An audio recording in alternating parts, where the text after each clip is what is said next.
Good evening, everyone. Man, no enthusiasm. Good evening. It's a great day. All right, we'll go ahead and get this meeting started. It is 6:09.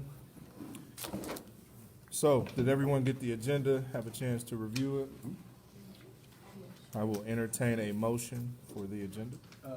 Correction, I was in attendance at the meeting, I was a late arrival, so to make that correction, and I was Okay.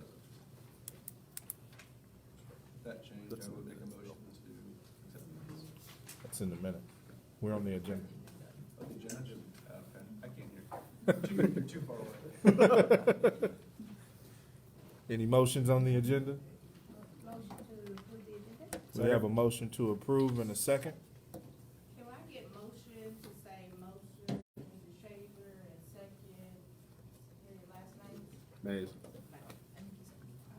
All right, we have a motion to approve and a second. Any further discussion? All in favor, say aye. Aye. All opposed, same sign. Agenda is approved. Now for the minutes. I made that correction. All right, Tom would like to amend the minutes to show that he attended. He was just late. Are there any other amendments to the minutes? We'll entertain a motion on that. So move Shepherd. Second, Brumley. All right, we have a motion to approve with the amendment that Tom had, and it has been seconded. Any further discussion? All right, all in favor, say aye. Aye. All opposed, same sign. The minutes have passed. For the public agenda, I will be turning this meeting over to our pro tem here momentarily. Please take note on number 3.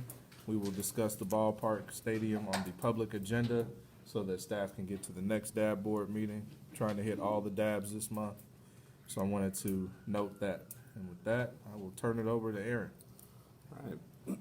There are no scheduled items under number one. Under item number 2, off-agenda items. Is there anything in the public that anybody would like to talk about that is not already on the agenda? Very good. Seeing none, we'll move on to item number 3, ballpark stadium design. Thank you. I'm Paul Gunzelman, with Public Works and Utility. I'm the project manager for the city for the ballpark project. I want to thank you for revising the agenda so that we can get to District Advisory Board 6 after this. So, in early December 2018, the City Council approved a design build contract with J.E. Dunn, E.B., Schaefer Johnson Cox Fry, the DLR Group, and PEC to design and build the stadium project. With me in the audience, I have Shannon Bone. She will be here for a while, and then she'll go on to District 6 if we are still talking about this when she has to leave. Since December, the design build team has been working on the programmatic elements of the stadium, in which you'll hear about more in the presentation. You can get, if you just take it on and off, and you can, there you go. I want to begin a little bit with some other ballparks around the country with about a 10,000 capacity that holds 10,000 folks. This is in Las Vegas. It is currently under construction. I was out there in December for the baseball trade show. They haven't put the grass field in yet. They were still working on the lower bowl, but it will be ready for the 2019 season. This is a stadium in Birmingham. Kind of wanted to show the street level view of it. This is a little bit taller than other AAA ballparks because they have 2 levels of suites. Ballpark in Reno. It shows some of the entryway, that is some of the aesthetic improvements. An entryway into the stadium that's shown here, near the team store. The One Oak field in Tulsa, that's where the Tulsa Drillers are. It shows some of the artistic component with the rig. Albuquerque entryway into the stadium there. Nashville, where the Sounds play. This one's kind of neat because the guitar in the outfield is actually the scoreboard as well. But again, I wanted to kind of show the street level view and the height of the stadium. Kind of give you an idea of what some other ballparks of this magnitude look like. St. Paul, again, shows some of the entryways. And then Charlotte, BB&T Ballpark. This one shows street level view again, and it's adjacent to the street network as well. So I'll go into the stadium that we are proposing here. It's under design. I have to step out a little bit, sorry. Get out of everybody's way, hopefully. I wanted to show the relationship of the stadium with the Arkansas River. Maple Street's along the bottom of the screen, Sycamore is to the left of the screen, and then Douglas will be off the screen up there to the top. Figure out where to stand so everybody can see. This is a concourse all around the stadium. And then some of the components of the stadium itself, you can see the bullpens.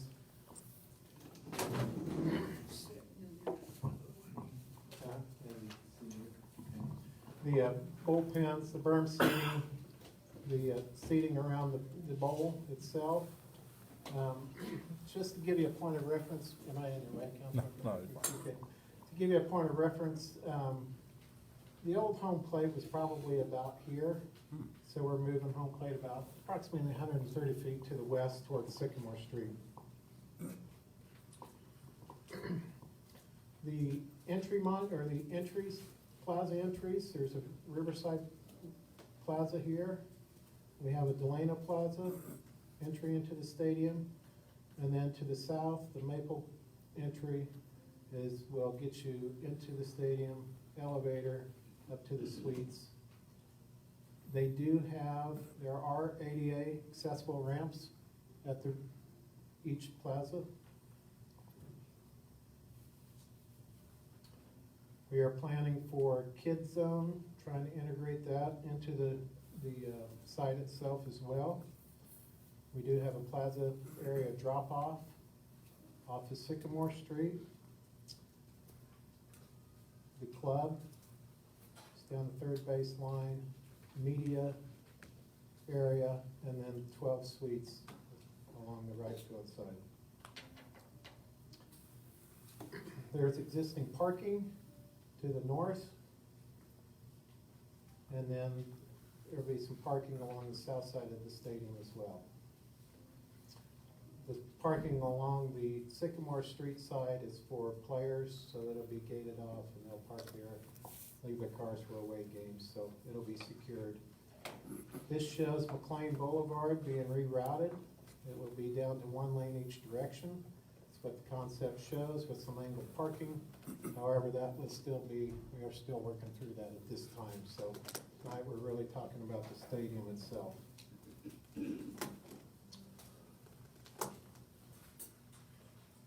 This is the River Plaza. So again, the river's back to here. This shows looking to the southwest. And we are talking about maybe possibility is to gate part of the concourse off during non-event games, games where there's days where there are not games going on. Didn't say that quite right. But, so that way, if you visit this is the museum, Hall of Fame Museum, with team office space up top. So if you go into the museum or the team merchandise area, you might be able to walk out into the stadium without having access all the way around it, take your lunch and eat there, spend part of the day there. Hey, Paul, can you coordinate me? Are we sitting on top of McLean right there? McLean is, yes, so this is the angle parking that was depicted on McLean Boulevard, so yes, you're right at McLean Boulevard with a big open plaza there. Kind of notice the building material. It's, you know, brick with limestone, similar to the historic character of the Delano area. We have a large plaza area as well with the brick pattern in it, medallions, again, similar to what you see along Douglas Street in Delano. And the plaza area, it will be tied to, I'm sure you've heard about a future pedestrian bridge across the river, and then riverbank improvements as well. So that is not part of this design team. That will be a separate project that it will be forthcoming as well.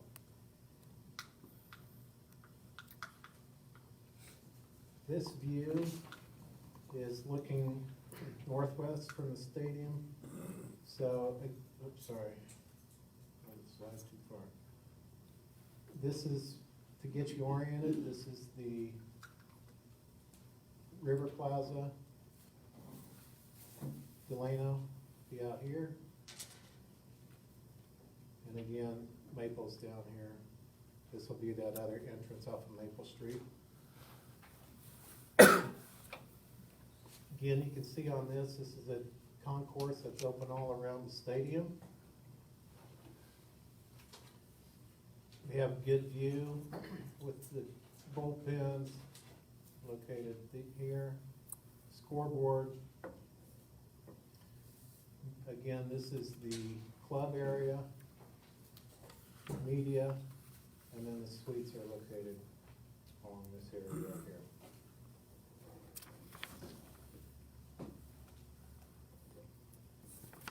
As you can see, there's quite a few different areas for people to sit in the outfield.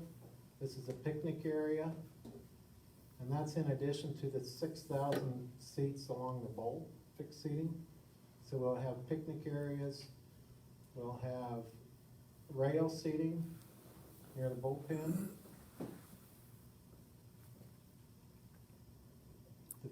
You can have concerts there. Food court will kind of be towards the home plate area along the concourse. I mentioned the kids zone earlier, integrating that into the design as well. This is the Delano Plaza.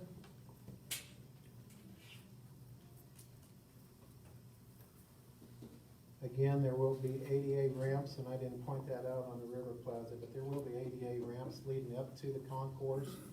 They are shown, but they are, you can't see them with all the prairie grass, but there are areas for handicapped folks to get up there. We'll have welcoming plaza, Douglas and Sycamore, just right down the block there. It'll be an easy walk.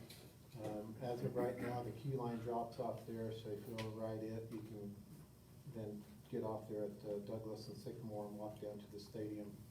Again, if you kind of notice the facade of the stadium, it has the brick and the steel, similar to what you see in Delano area. This is interior of the stadium. So again, to get you oriented, this is the River Plaza area. So you walked in facing southeast, so this is what you'll see after you walk in from the Delano side. There are 19 rows of seating. The world and everything in it. And note that the bowl is recessed approximately 5 feet. The concourse area will be shaded with the club and the suites. And you'll be able to, excuse me, you'll be able to walk up the stadium, get to the concession areas around the bowl without having to go outside of the stadium as you did with Lawrence Dumont and lose sight of the game. There is also some concession area and bathrooms out here in the left field concourse area as well. Down the third base line there. The clubhouse does have some outdoor seating as well, as you can see here. I think the capacity, we have about 170 seats out front of the clubhouse. The field is natural turf, and it is to be installed by fall of this year so that it can have a growing season before playoffs next spring, or spring of 2020. Again, this shows some of the berm seating that we will have in these areas. Interact with the players. That's important to the team. They want it to be a family-friendly stadium, have as much interaction with the players as they can. Showing other events that could be held at the stadium, including campouts. And I forgot to mention, this is the batter's eye. There's a big blank screen on the back of that. I think the team has ideas of playing movies and stuff on those on non-game days as well. Shows how football, this is a multi-sport stadium. So on the next map, you'll see how a football field will fit within the bowl as well. You are the third group to hear about the stadium. We had been to Design Council a couple weeks ago, as well as the Delano neighborhood group. So some of the community feedback that we have received so far, folks like the effort to tie the design to the Delano and historic architecture of it. Work on integrating a more contemporary feel, probably more on the River Plaza area. Provide shade and green space for to satisfy the concerns of the sun and the heat, especially in the outfield plaza areas. And then lighting to allow the venue to be alive and visible to the city at night. One of the comments from Design Council was, as you travel westbound on Kellogg, you look down and you can see that stadium. So how do you make that pretty attractive at night, visually attractive? So the design team will be working on that. I wanted to go back this one more time here. So this shows how the football field would fit within the stadium. And then as I'm on this slide, I'll talk about the schedule a little bit, and then we'll go into questions and comments from you. So the first bid package for the grading and utilities, we have taken bids on that. We took bids on that in January. We had the J.E. Dunn design team had a pre-bid conference, and there was 60 people in the room. So they have been out there engaging, trying to engage the local subcontractors to bid on the work, and they had taken bids on that last week of January. They are sorting through those now, and those bids were for the utility package, which is water, storm, sanitary sewer, and then the grading as well, for the grading of the bowl. We anticipate starting construction on the project February 13th. And most of that, with the first critical portion of that is currently the sanitary sewer runs right about here. It's kind of under the old concourse of Lawrence Dumont Stadium. It needs to be moved out of the way so that they can start the grading in the bowl, and it will be moved into the east right-of-way along Sycamore Street. As I mentioned before, the grass field needs to be installed by this fall so that it can have a growing season. And the stadium will be completed around March 15th of 2020. And then the first pitch will be April 1st of 2020. So we are on an aggressive schedule, but we are going well so far. So I will stand for any questions that you might have or take any comments.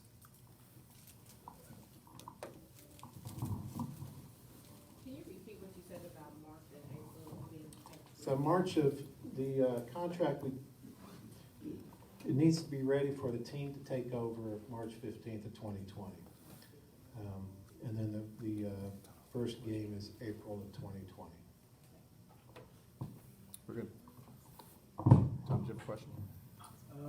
You showed us pictures of some other ballparks around the country. What's the signature item that this ballpark offers in Topeka? That's the ballpark in Wichita. We are still working on that. That was part of the comments from the design council, where it's a wow factor, but we are still working through that. We needed to get the footings and the bowl set where home plate goes so that we can start the grading package and get that rolling, so. Are you all planning on having, I know we don't have a name yet, but when we do you think that will at all be involved in the design of it to have any sort of That's a good, representation of the name? that's a good question. I'm not sure, I'm not part of that process, and I'm not sure when that will be determined, but it depends how far we are along in the process. But we are trying to integrate some of the artistic components into that, but yeah. Thank you. Yes. Go ahead.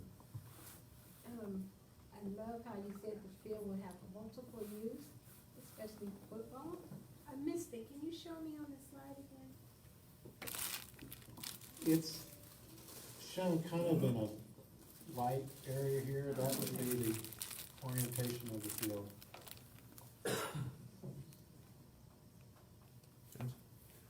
Yeah, I was just sort of concerned due to the fact that he's building a 10,000 seat stadium and now is making McLean a one-way street. Is that going to cause a lot of congestion? It's a capacity of 10,000. So that includes fixed seating, that includes the berm areas. So they're not 10,000 fixed seats, but capacity of 10,000. So, but to answer your question, no, I don't think it will. I think, McLean Boulevard, we feel that it can go down to one lane each direction, just with the traffic volumes that are on it. We also want to make it a more pedestrian-friendly street while there are games going on. The idea would be to possibly bollard it off between Maple and what would be Texas Street if you extended it. Right now, Texas tees into Sycamore to the west.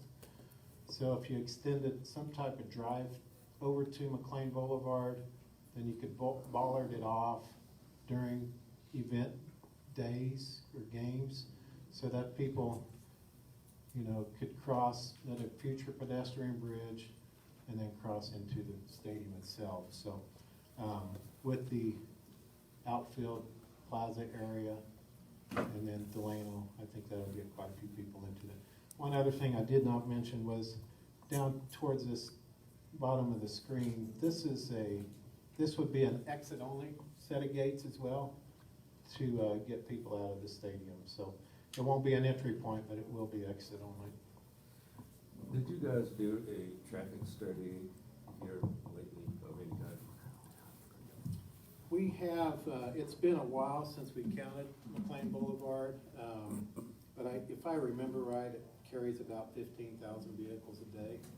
So, again, we feel that it can go down to one lane each direction and serve the ballpark area better to slow the traffic and get people over there. Paul, You said If I can- 15,000? if I can add, most of the games are at 7 o'clock in the evening, and by that time, all of the downtown traffic has gone away. And going back to my memory of spending time with the Wingnuts, they had 2,000 to 3,000 people there, and there was nobody on McLean. And it was really easy for folks to get in and out of there. So one of the things I think you might want to share is that the Sunday games are mid-afternoon, not a very busy time downtown, and evenings, those games are at 7 o'clock. By that time, everybody's left downtown. And for anybody who doesn't know who you are, what is your name? I am a consultant for baseball.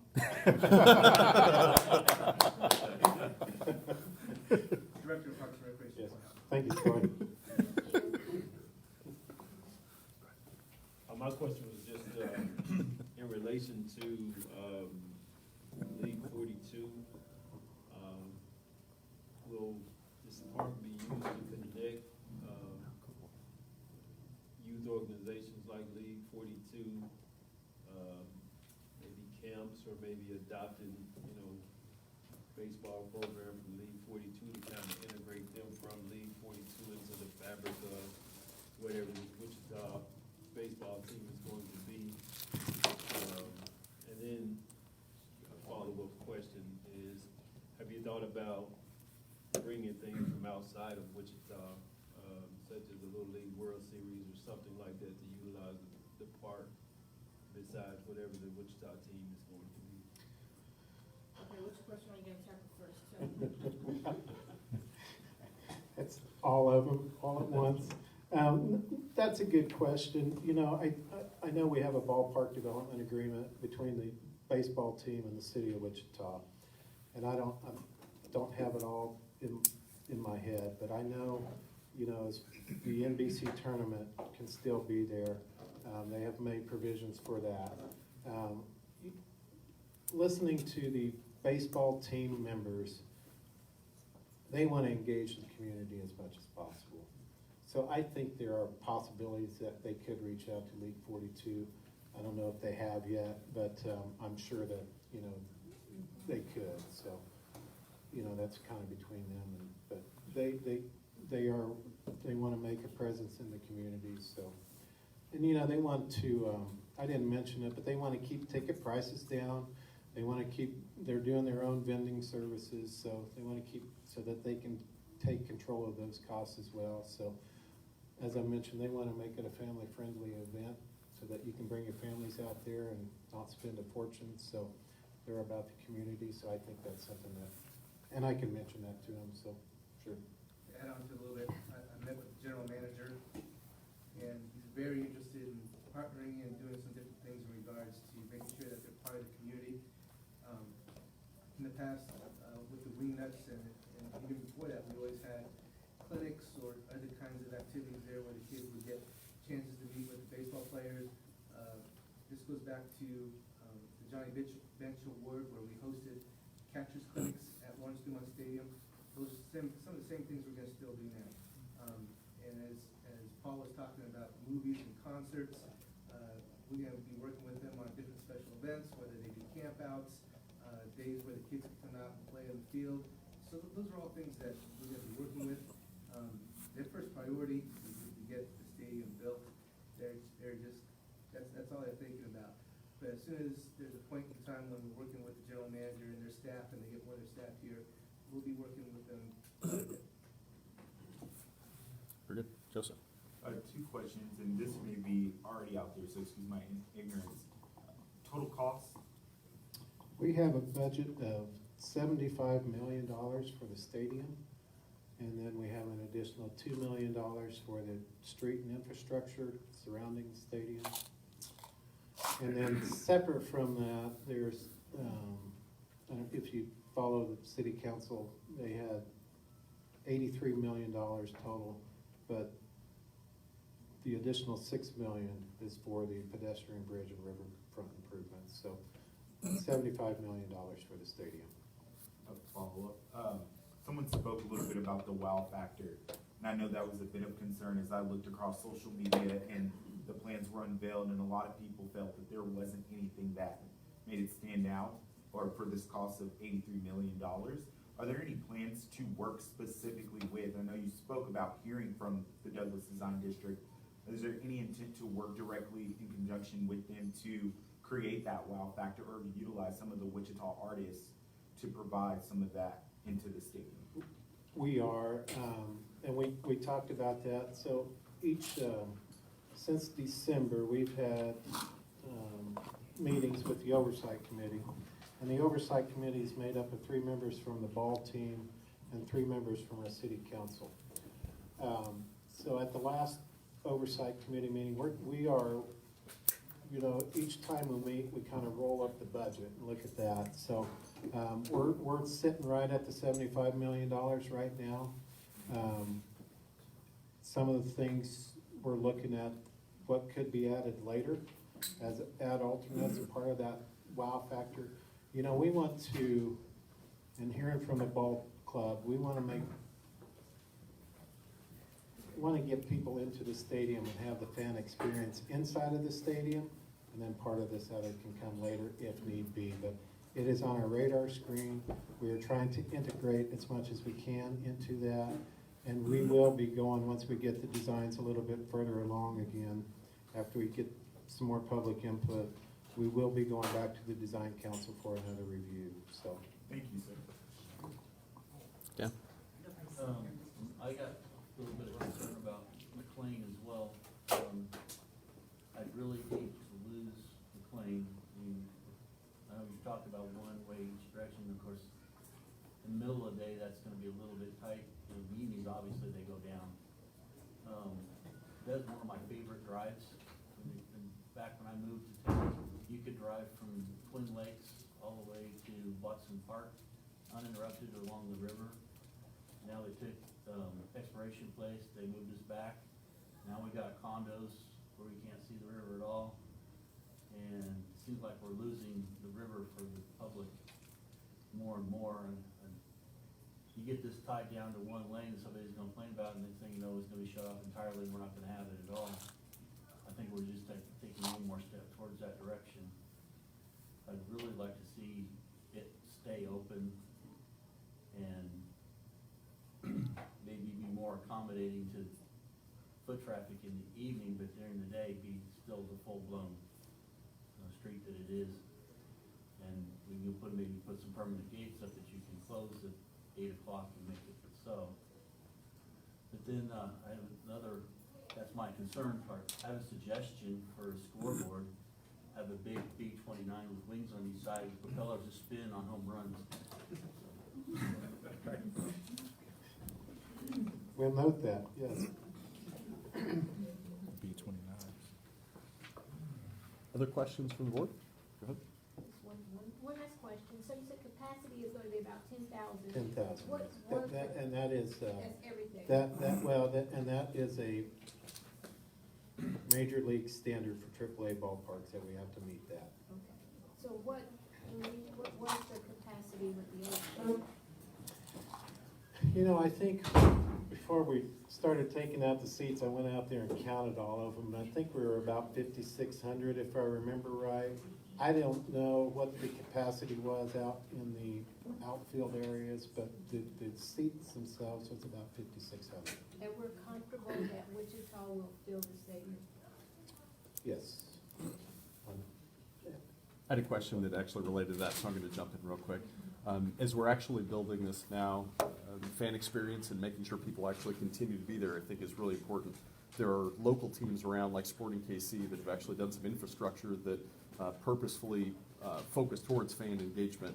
And I was curious what elements of those types of experiences we might be able to go ahead and incorporate into this to try and make sure people have a good time and want to come back. I think that partly goes back to some of the kids zone areas we're putting in, and just the various other type, you know, the picnic areas, just so people go to the ball game. They might not necessarily be there to watch the ball game, but it's more of a social event, and there's a ball game going on in the back. But we're trying to integrate the teams, that's important to them, to integrate some of that stuff in there. You know, one of the baseball team members said, you know, put a pitching machine out there to see how hard they can, you know, throw their arm out at 35 miles an hour. You know, so some of that type of stuff to engage kids as well. And, you know, locating the bullpens where they are. You know, you can heckle the opposing pitcher, and I think one of the baseball owners said, you know, the home pitcher would, you know, they'd set a jar down there, and then, you know, kids would try and throw quarters in it, and, you know, if they got them in there, they'd get something. But I think he said they had earned about $400 at the end of the season that they turned over to charity. So, you know, they're all about engaging the fans. Cool. So I had two questions. So the first was, you said you have $2 million dedicated towards like the street and surrounding area. Does that include the plaza, or would that be with the stadium? That would be like for McLean Boulevard, the water lines, the sanitary sewer lines, so that infrastructure type. Okay, so the plaza will be with the larger. Yes, it's with the sign. 75 million. Okay, and then my other question was, are you guys working in conjunction with NBC, I imagine they'll be coming back once this is all finished? They will be, they won't play the entire, series there, but, they'll probably have to play, because being real grass, have to, kind of let that recover a little bit, but, that last week of the NBC is my understanding, is they made provisions for that to be here. So are they gonna be a part of any of like the preferences or designs, or we would love to see? We are, before the demolition,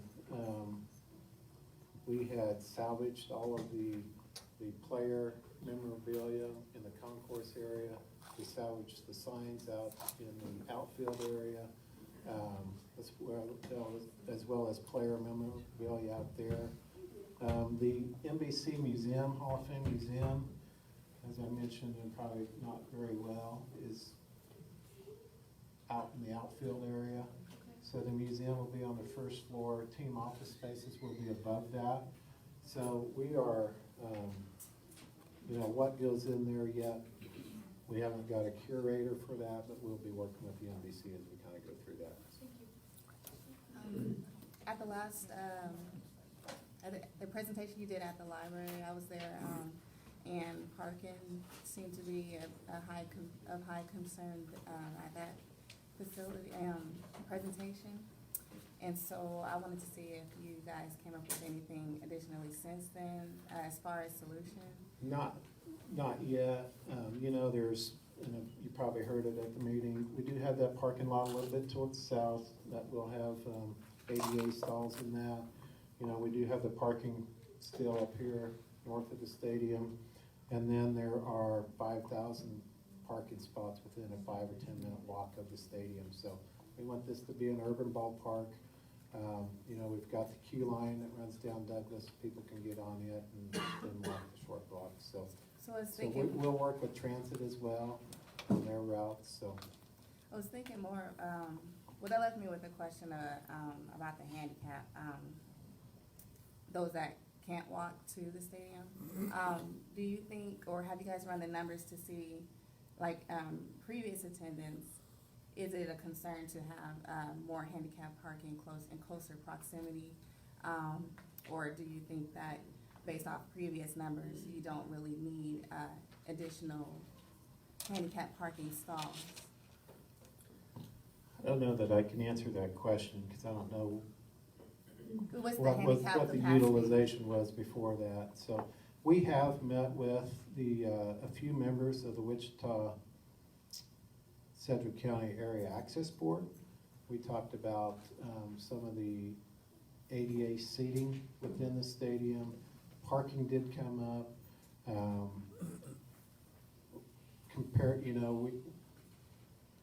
When Intrust Bank Arena was constructed, they were short on ADA parking after a few events, so they've kind of corrected part of that. So we are receiving some good input from those members. I think they've, on larger events, maybe they designate other areas for handicapped parking. So we'll kind of have to work through part of that. Dan? Question I have, what was the reason that the Beatty case left? Was there some kind of a sour, and what term do we have with them? You may not know. I'm not familiar with that. I don't, You have a contract? brief, I don't want to venture an answer to that, so. I don't know if Troy does either, but, no. So. Very good. Go ahead. Okay, how many bathrooms is this facility gonna have? So if I remember right, I don't know the exact numbers, but it is based on, so a couple things. There are major league standards for point of sales. That's based on the 10,000 capacity. So it's point of sales, the number of toilets or number of and urinals and all of that. So if I remember correctly, Shannon might be able to correct me if I'm wrong, but I think we were planning 40 stalls, I believe, for the Major League Baseball. But there's a couple things going on now. Major League Baseball rules are less than what our zoning code requires. So I think we had more than what Major League required to meet our zoning code. But, you know, we're kind of trying to balance that out a little bit.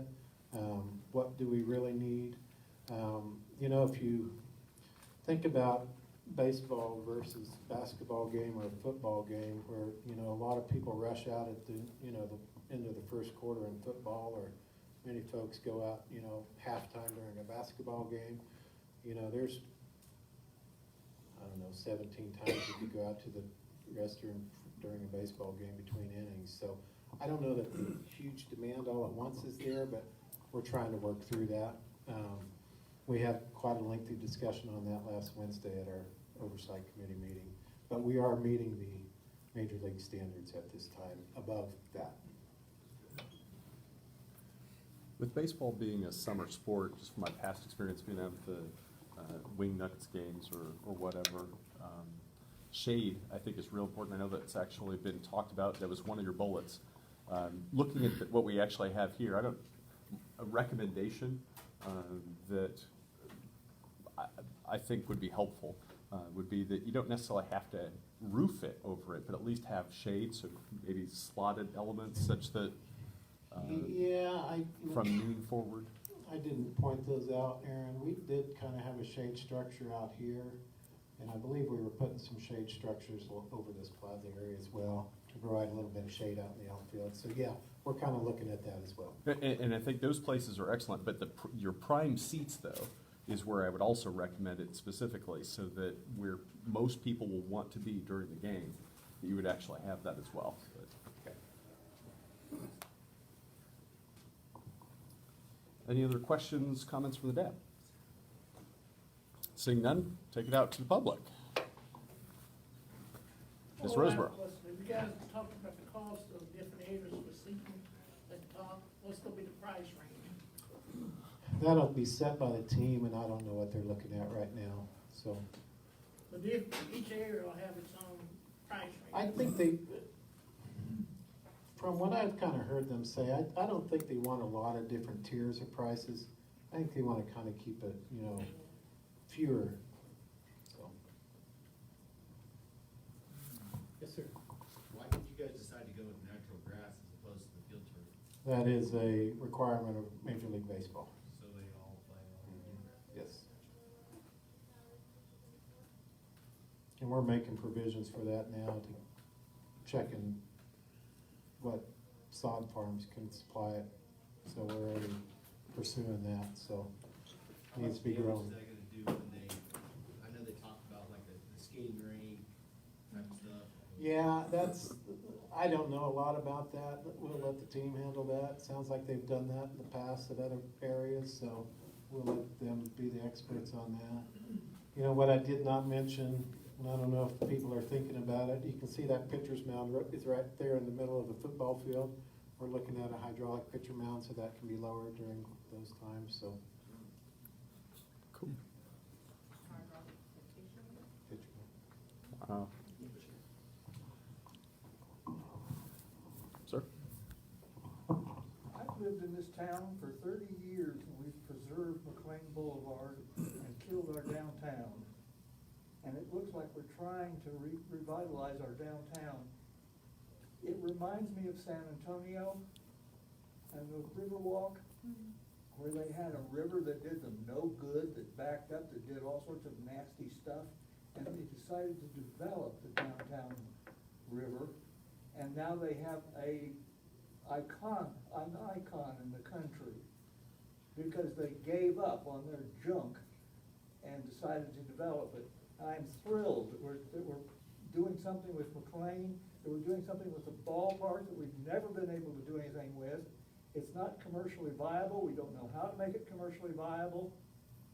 We're working on it. God, it's great. And we are probably gonna go through some times of having to figure out what to do with this park, because we want Delano in there, and we want downtown in there, and we want people walking through there, not driving through every couple of weeks and enjoying the riverside, but actually walking downtown, revitalizing the downtown neighborhood. We're probably gonna go through, as I said, some times dealing with Delano and dealing with downtown to get it all pulled together, because we've never done that. It's wonderful. It reminds me of a solution to the Chung report that I've heard about. Anyhow. Just a reminder, those of you in the public, when you do have a question, please approach the podium. Give your name and address for the record. Can we walk up there and say who I am? No, we know who you are, we got it this time. Yeah, you know who I am. Are there any other questions from the community? Hello, I'm Vince Hancock. I'm the Vice President of the Delano Neighborhood Association. We've got some of our members at some of the other DABs tonight, so I thought I'd come here. And not so much my opinions, but some of the questions that I've heard from others. We're not expecting direct answers to these tonight, but we thought I'd at least kind of amalgamate some of the questions that we're hearing about people saying, hey, one of the things I will say thank you where credit is due. We have an overview map. There were a lot of people who were looking at the different views that had been published online, and in some cases not even knowing which end was up, which for those of us who do cartography, up is always north, but not so much when you're looking at views on a stadium. So this helps us understand a lot of aspects by having the over-the-top architectural viewpoint. Some of the questions that I've heard, if this is going to be an urban stadium, how come there are no bicycle racks? And if we do put in bicycle racks, what should be the capacity of those? For an urban stadium, we've heard that there are 5,000 parking spaces available within a 15-minute walk of the stadium. We've seen no citation, no map that proves that. And there's a very big concern of the residents who are up here on Texas Street that you're gonna end up with the exact same thing that happens in Hutchinson every year for 2 weeks. When the state fair comes in, everybody who lives southwest of the state fairgrounds can't get into their own driveway because somebody's parking right up next to the driveway, and it doesn't allow in the city of Wichita, we require a 6-foot, stay away from my driveway so I can actually get in there. And that brings in the question of how will Wichita Police Department plan to discourage illegal parking on those neighborhood streets that are right on the other side of this? To go along with streets, narrowing McLean to 2 lanes will help people cross much faster. You'll see that light take a lot less time because you're not waiting for no one to cross the line. What we're a little concerned about is Sycamore, which is right now 3 lanes. Right now it is very dangerous because when the transit makes an illegal bus stop right here, it specifically says no parking here, yet we get transit buses parking there all the time. You are now forced to cross a yellow line to be able to pass that bus. It's very dangerous. If it can fit into that $2 million, it would be nice to widen Sycamore to a 3-lane all the way up, a turn lane in the middle, and then 2 lanes on each side. Just ideas. We've still not heard the names of the individuals who represent us on the design build board. We've not heard how to contact them if we have questions. Something in there about the 14th Amendment. We have questions, what will happen if the historical attendance doesn't match the projected stadium capacity or the multi-sport need? We have seen it move to the west. There's a lot of concern about what will happen with the proposed development on either the floodplain or right next to the floodplain. We've not heard when the proposed museum will have some more detail available. We've not heard when the River's Edge development will be presented. We've not heard when the stadium naming auction will take place. We know it as the Intrust Bank Arena. After 10 years, Intrust gets a chance to buy that name again for another 10 years. The same type of thing will probably happen here, but when does the bidding start? That's an opportunity. And then to get back to the parking area. We have signed a contract as the city of Wichita with minor league baseball, and it has things in there about restrooms and parking.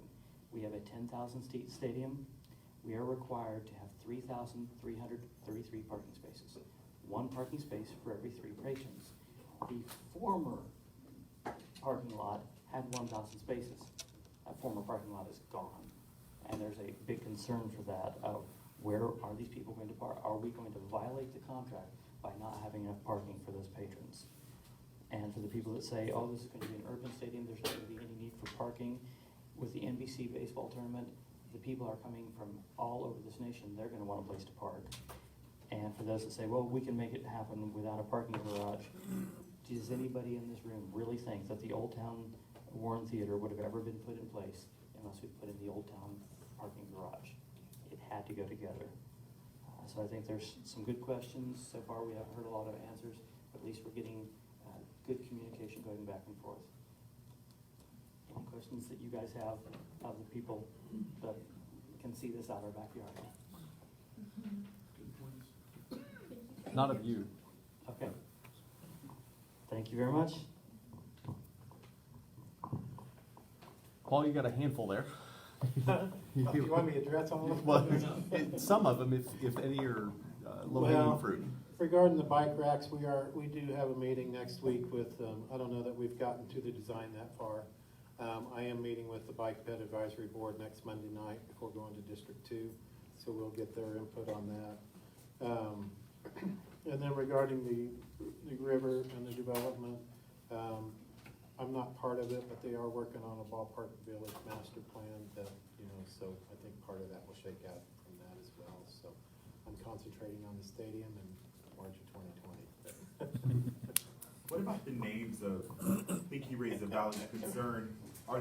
Is there a reason why the names haven't been shared if community members wanted to give feedback? I think as far as the team name or the mascot, I know they had reached out to the community members on that. I think they had an outstanding response to that. They are trying to narrow those down, move forward with that. As far as the stadium itself, the naming on that, I am not sure where that is at yet. I'm not part of that, so I can't answer that question. Thank you, sir. Was a parking garage ever a consideration? No, not that I'm aware of, no.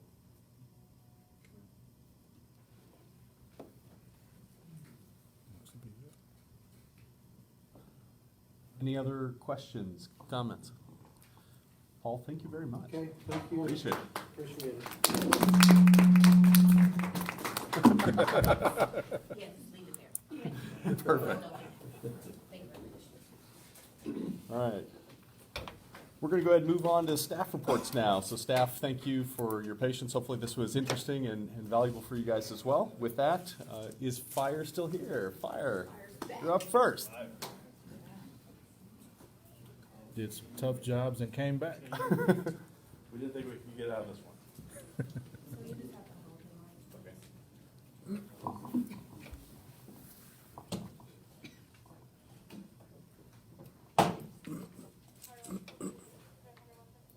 All right, for those of you who don't know me, my name is Michael Holscher.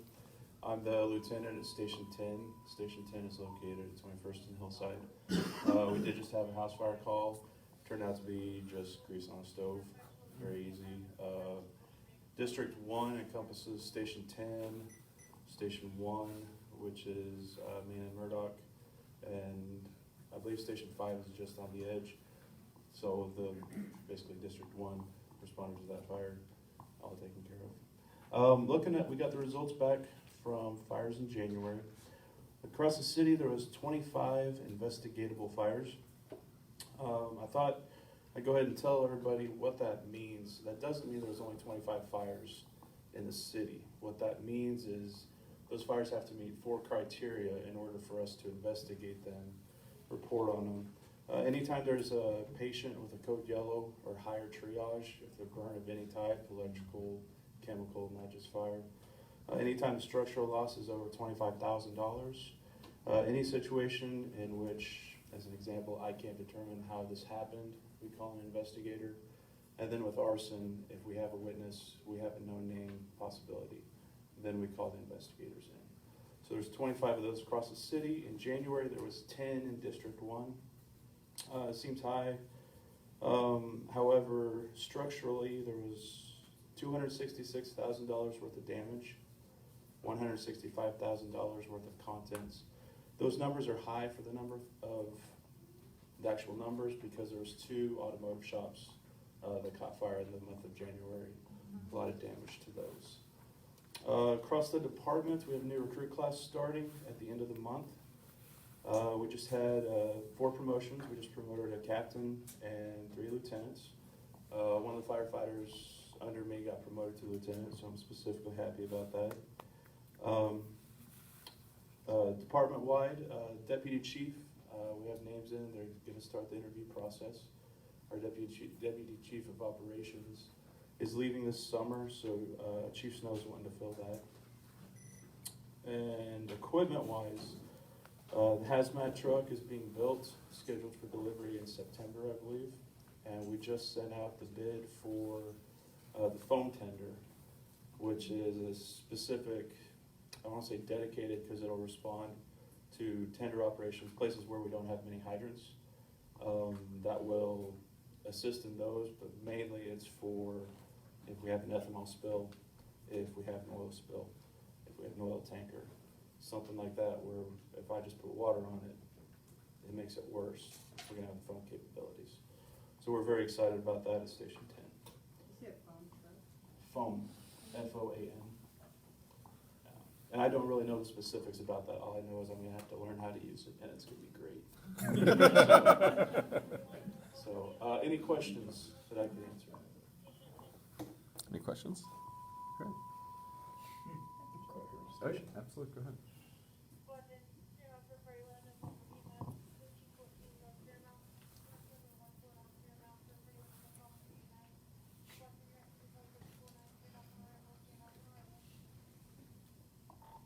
Resource from Squad 10, can you send me details of that along? Yes, ma'am. Just because I work for County Fire, Yes, ma'am. have you guys sent all the letters out to everyone that you're, offering a job to? For your new class? Has everybody been notified? That I'm not sure of. They were supposed to send emails out to those that job offer pending physical agility test and medical test, supposed to be last week. Last week, okay.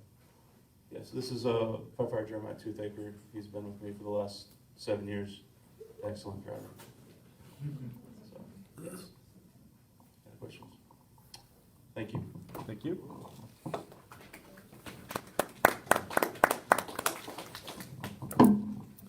All right.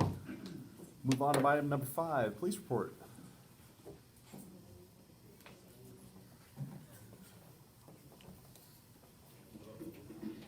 Good evening. My name is Captain Lem Moore. I'm the Bureau Commander for 21st and Hillside, the north side of Wichita. I've been there since last October. We're going to get some stats reports from some of my officers that are going to come up and talk about their beat areas here in a minute. However, I just wanted to give you a quick overview of what's going on with the command of the Wichita Police Department. We do have a recruit class graduating with 30 recruits this Friday at the community, I think it's Central Community Church over on West Maple. It's about 6700 West Maple. And it'll take place at about 1 o'clock in the afternoon if any of you want to join. There'll be 30 of them graduating and then starting on the streets on Saturday with the field training officer. We also started 29 new officers this past, I guess today, it's Monday, in the new academy.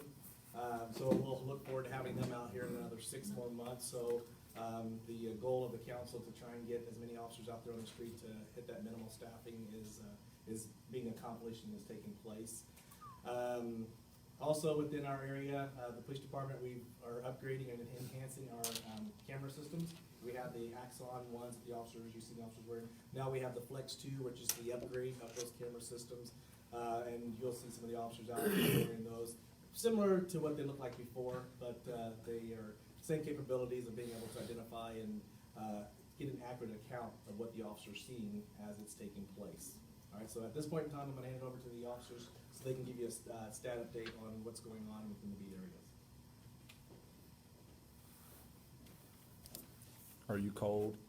I am. Tropical. I learned that. I'm also Steve Thornton. I'm out of the Patrol East Bureau. I am the community policing officer for 37 Beat. My captain told me not to bring any stats and told me to talk about the camera that he just spoke about. So I'll make it real quick. The entire East Bureau have been trained in the Flex 2 camera, which is on my shoulder. It's a little larger than the camera that I believe they have right there. A little larger, not that much. There's rubber on both ends. It's supposed to help with inclement weather when officers out in the rain, snow, or whatnot. They are water resistant, and the field of view is up to 120 degrees now. I was informed that there's HD video and audio. The batteries went from lasting from 10 hours to 12 hours, and sergeants will be getting their cameras here soon. That's it on that. For our crime, for the eastern portion of District 1, property crimes are up, unfortunately. Persons crimes are down. We have some special assignments coming up to address those property crimes that have risen. That's it. Thanks, sir.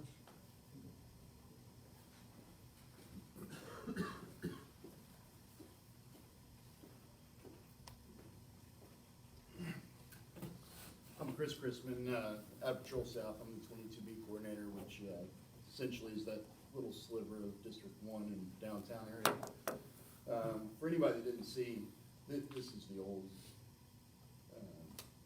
Axon camera. I'll be getting mine tomorrow. Patrol South is actually starting to phase in. As far as stats goes, everything was within 1 or 2 of each other, except for burglaries. We were down 4. It's kind of a success story. We caught 3 burglars at the end of, I think it was December, in the old Sutton building and the old state office building. You may have seen it on the news. That's actually mine. My little slice of heaven, if you will. So I've been working very closely with the fire department, the owner of those buildings, as well as the city manager's office for the parking garage right next to it, to help secure those buildings. With that, I'll take your questions. Go ahead. I have a question. Last month, an incident happened, and there was a lot of talk about the charges that were given at the time the police were called. And then, so I just want to know, what's the relationship between an arrest and you charge somebody with something and the DA either upholding it or turning it into something different? So, Before you answer that, can you go ahead and clarify, is this Dillon's? Yes. This, someone spoke on that recently, another officer did. We heard it in the. So that just made me Let's go ahead and curious say about, Dillon's. yes. Okay. see if I don't muck up this water. So we arrest people based on probable cause. Okay, so it's more likely than not that something happened. Okay, the district attorney has a different standard as to what they charge. So a lot of people will intermix. The police department charge somebody. I actually can't charge anybody, only the district attorney. Okay. So what's usually the time frame? So when you arrest someone or you write, what do? You don't charge, what do you do? What's the right terminology? I arrest. You arrest them Yes. on a probable cause? Correct. And then the DA files a charge or not? Right. So what's the time frame between when you arrest someone on a probable cause to an actual finding being made? That depends. And I'm sure they have their own standards. I gotta be honest, if I knew exactly how the lawyers do it, I'd be making a heck of a lot more money. So I know they have 72 hours. If I arrest somebody and put them in jail, okay, and they're gonna be charged in custody, they have 72 hours to make that charge, okay? As far as, if we present a case, I don't know how long they have. But basically 72 hours. That's what. Without release. If they're in jail. If they're in jail. If they're in 72 jail. hours where they're released, and then we can file charges later and Right. arrest them for that crime. Right. And that's where the DA's office come in? Yeah, because when we arrest somebody, it goes up to a detective. So our detectives then put all the case together, take it across the state to the district attorney. District attorney then decides to accept charges or decline charges. And if they're in custody, then the charges are there. If they're out of custody, they get a warrant issued for them. I'll try and give you an example somewhat. Sorry. All right, so let's say auto theft, okay? That's huge. There are a lot of auto thefts that take place. So someone's arrested for stealing a car. We come across them, they're in a stolen vehicle, and we get them pulled over our chase or whatever, but we get them in custody, we take them to jail. And at that point in time, the prosecutor or the DA's office looks at it, or the court system actually has thresholds of what they keep people in jail for. And if it's a property crime, then if it doesn't meet that threshold, they're going to release them. You know, and they'll be able to get out on a bond or on their own, but they're released at that point in time. So if we were able to charge them in custody and arrest them, then that, you know, that's, that means the DA went through and they went ahead and accepted the charges and they were able to get a court date and start go through the process. But what happens most of the time with auto theft is you have to have several criteria to be able to prove that that person was going to permanently deprive you of your vehicle. And so a lot of times what they end up doing is that case in the district court may get thrown out, but when it gets thrown out, we take it over to the municipal court, through the misdemeanor court, because it's a felony to steal a car, and we'll go with temporary deprivation of property. And at that point, our criminal debt.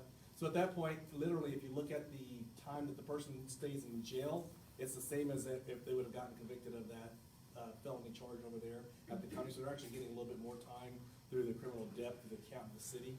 And then at the same time, the Dillon's case that you're talking about, and I believe it's the one where the suspect kicked the child, in that situation where there was a bias act along with that situation there. And so the DA's office, and I was listening to the DA, and I'm not going to be able to regurgitate it perfectly, but there were a lot of variables that were involved. And so they have to look at the timeline in an incident where someone does commit an act, and they have to look at what took place step by step. And in this situation, the slurs that took place actually took place after the manager and another bystander or witness got involved, not actually when it was happening with the child. So but when they encompassed that and when they went to charge it, they had to separate it because it was not a part of the actual battery part, but it was actually afterwards when the individuals were trying to take the person into custody and stop them. Did that answer it a little bit?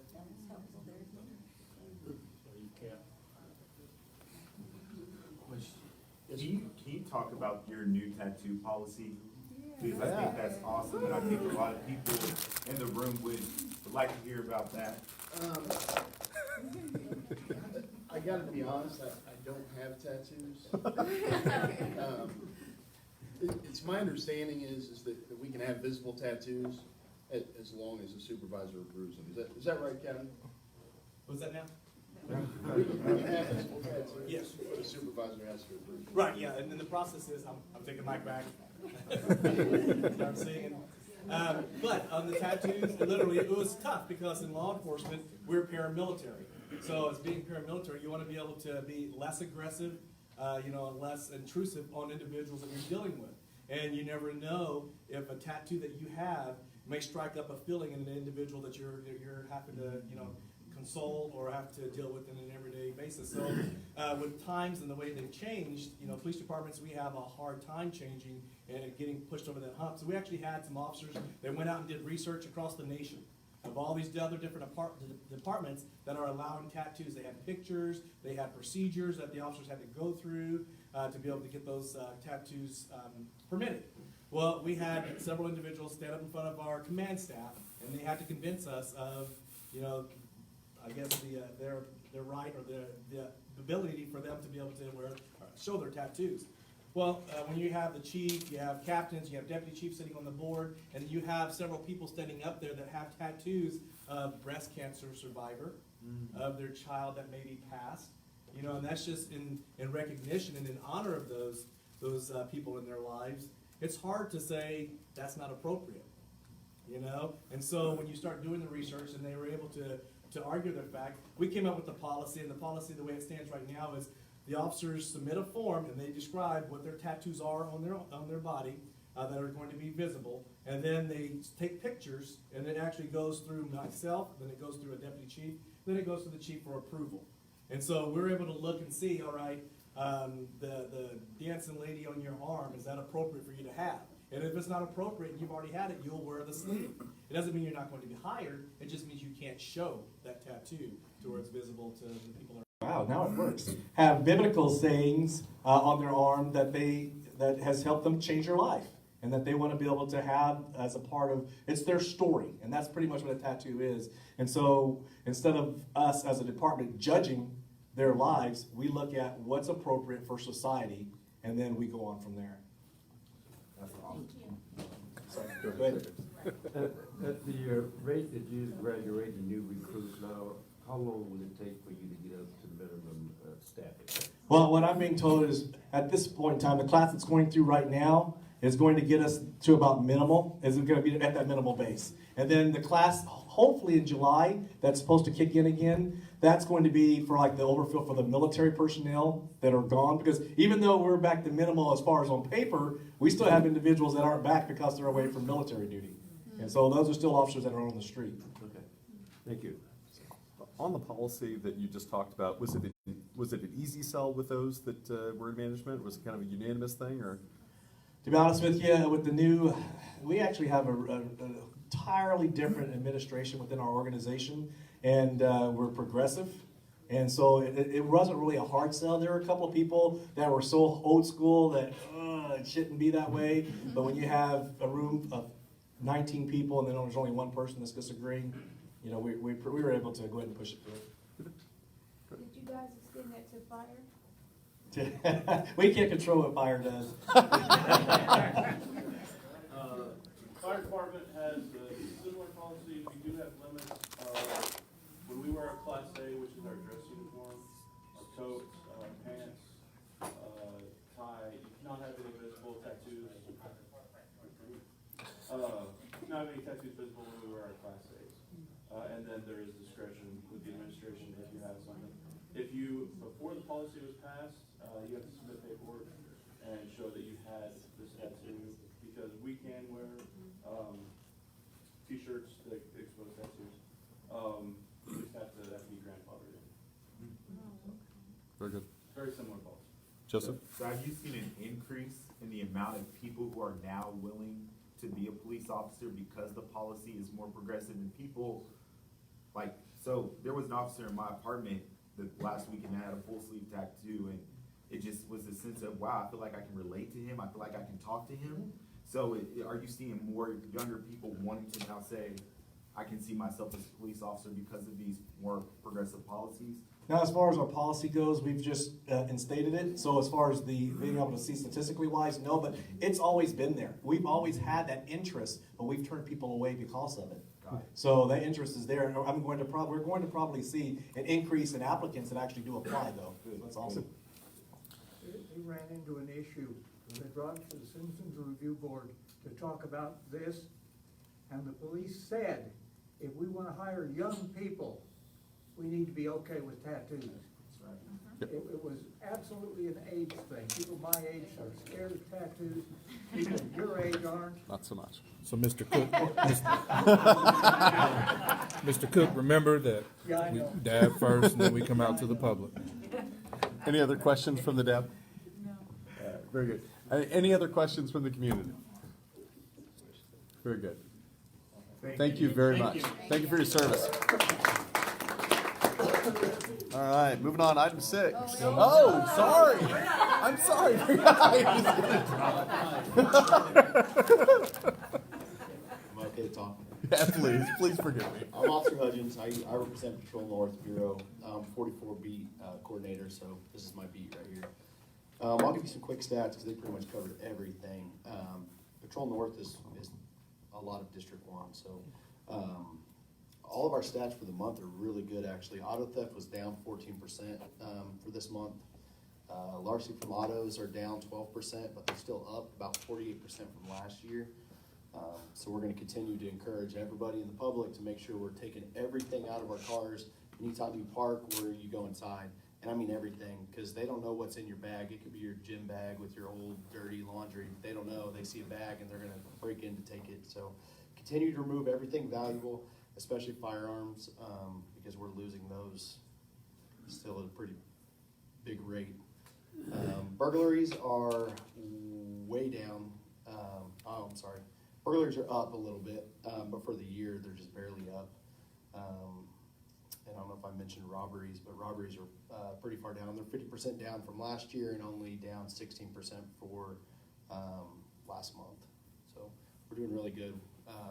They talked about some special assignments we're doing on the property crimes. So we're concentrating up north on larceny from autos and auto theft because we had an increase in those last month, or 2 months ago, but now they're back down. And I think that has a lot to do with some of our nighttime guys have really started focusing on some of that stuff. Special projects with what crimes again? Looking at larceny to autos and auto thefts, both. So is there any questions? What was your success rate? I believe it was last weekend when you guys did the Rock Roar crack. I didn't see the exact numbers because it was multi-agency, so it was us, Sheriff's Department, Kansas Highway Patrol. I think they even went down into Derby on Rock Road, but I know they wrote a lot of citations. I didn't see the exact numbers. Okay. I read them the other day, and I wish I remembered them. Thank you. All right, and this is last, guys, I don't like mentioning it, but for Patrol North, we are 0 homicides for the year. Good. Very good. Thank you very much. All right. With that, we'll move on to item number 6, library report.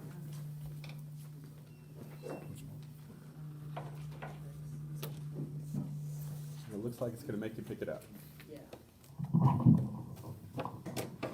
Okay, Ann Ethan from the library.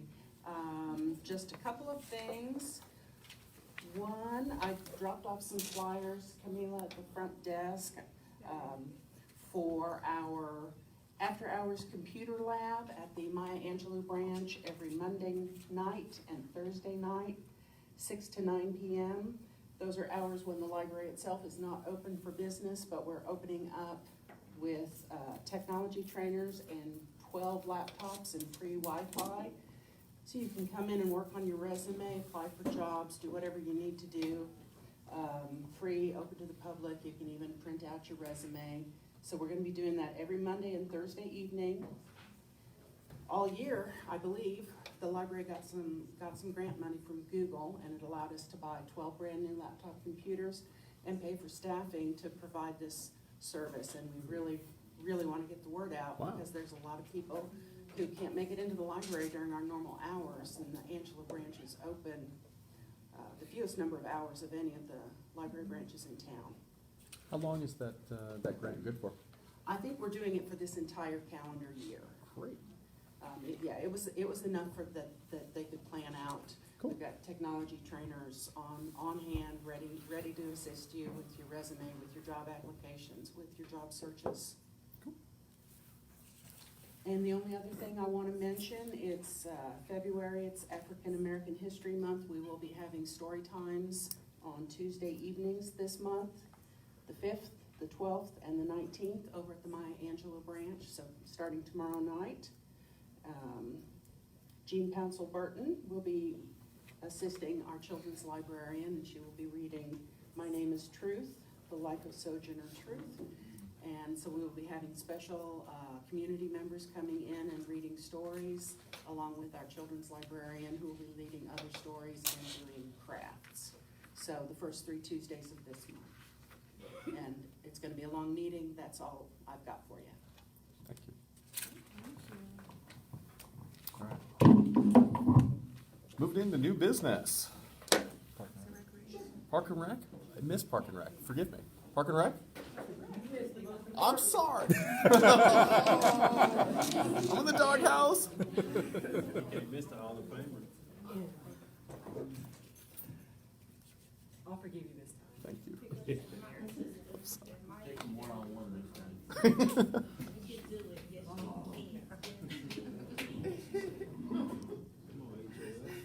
I love the speed. Oh, thanks for having me. I'm gonna go ahead and report on the 3 recreation centers you have in District 1. Linwood Recreation Center, McAdams, and Lynette Woodard Recreation Center. Linwood and the Wichita Shooting Stars have partnered together to offer indoor archery classes during the winter session out at Goldenrod Community Facility. The two have worked together for years, offering successful archery programs. They recently entered into a non-inclusive use agreement to offer indoor archery. We've actually filled with 12 participants, generating over $240 in revenue. Linwood and Lynette Woodard newly offered urban soul line dance classes this winter, which actually filled up with over 25 participants. Students have learned how to line dance while enjoying rhythms of R&B music, the swing of blues, and energy of rap and hip hop. McAdams has got a facelift in the gymnasium. They've gotten 4 new basketball goals, 2 electronic scoreboards. They've got the stage under cosmetic. They've got it painted.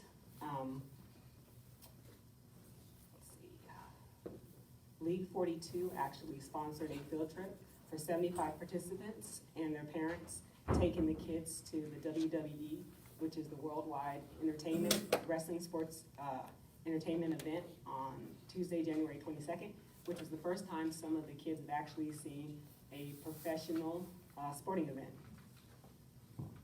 Some cool stuff for Lynette Woodard. Gotta brag a little bit about us. 2019, our classes have taken off full steam, with over 36 classes successfully going, 5 that are fully filled, 3 with 1 away from being full, 7 at 80% full capacity, whereas the rest are between 75% to 60% with enrollment.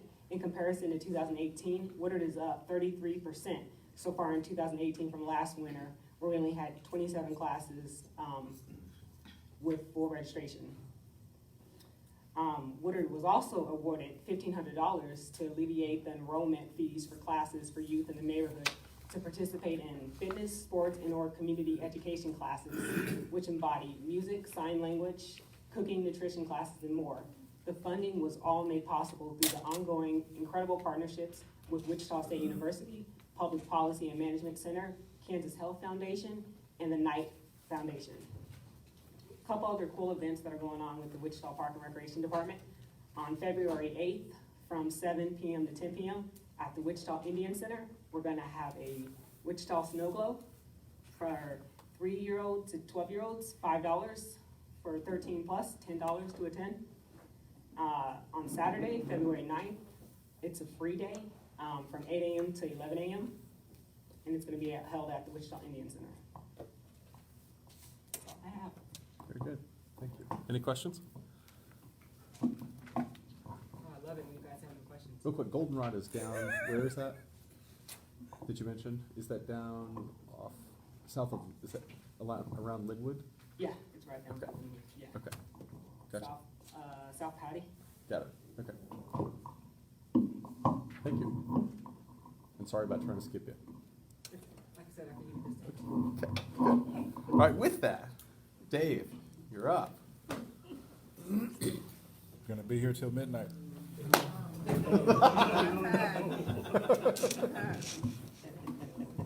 You are, it's not because of me. Hello everyone, Dave here out with the planning staff. I'm here tonight on the zoning case request that's on the south side of 21st Street between Erie and Maplewood. If you've driven that area at all, you know it's a vacant lot. It has been vacant apparently for a long time, because I went back and looked at the North 21st Street corridor maps that were done about 15 years ago. It was vacant then, so it's been vacant a long time. The property was presently zoned TF3, 2-family. The application is a request to zone it to LC. If you read the staff report, you'll see that the recommendation is to deny that request, but we're recommending to go to NR, which is neighborhood retail, a little more restrictive commercial use. There is neighborhood retail across the street to the north, as well as general office to the north and also to the east. So it's not out of character for it to be commercial. The long-term plans are kind of envisioning this as more of a commercial corridor. And obviously, it's not been marketable as a duplex lot for a long time. So Staff report kind of outlines the rationale for all this. It's consistent with the overall plan that's been done for that corridor. Planning Commission will hear this on Thursday. So I'd be happy to answer any questions you've got. A representative of the applicant is here. Any questions for Dave specific? All right. Okay. Go ahead. Thank you. Russ Avey, agent for the applicant with Baughman Company, and we had worked with staff on this over the last couple of weeks, and we don't have a lot of disagreement with the recommendation for neighborhood retail. The group that is buying this property and looking to develop it is going to be similar to the project I brought here maybe a year and a half ago with Health Corps, just to the west. And so we're seeing a trend, and then some ancillary doctor's office. There's a physician that's buying this property. There are a few fundamental differences key to the potential of this site that we would just ask your consideration of. So limited commercial opens up a whole basket of different commercial and non-residential land uses, some of them unsavory. Neighborhood retail is a district that not only based on the size and its location next to neighborhoods, but it also limits those uses quite, it pares it down quite aggressively and in a good way. What we would ask you to consider, and what we will ask the Planning Commission to consider, would be a recommendation to approve neighborhood or limited commercial, what we've requested, subject to a protective overlay that eliminates all other uses. So it would be a protective overlay that would state the only permitted uses would be those allowed by right in the neighborhood retail district, together with two things that are first allowed by the limited commercial district, and that is a hospital and a nursing facility. I can't state for certain whether or not those two land uses are imminent or wanted, but that would fit into the medical, kind of the medical spectrum of land uses. So again, we would be happy with neighborhood retail. We understand maybe the overreach on asking for simple, straightforward, limited commercial. But again, we would ask for the consideration to basically zone this neighborhood retail with the protective overlay, but then allow those two limited commercial land uses. And I'll stand for any questions that you all may have. Dave, can you go clarify that? Is it possible?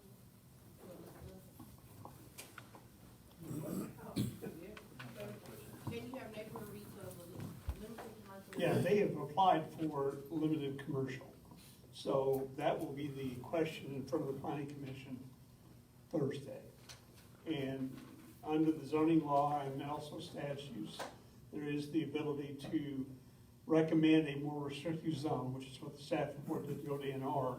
What Russ is talking about is basically achieving the same thing by keeping the LC zoning and then restricting all the uses to NR uses except for the two he talked about.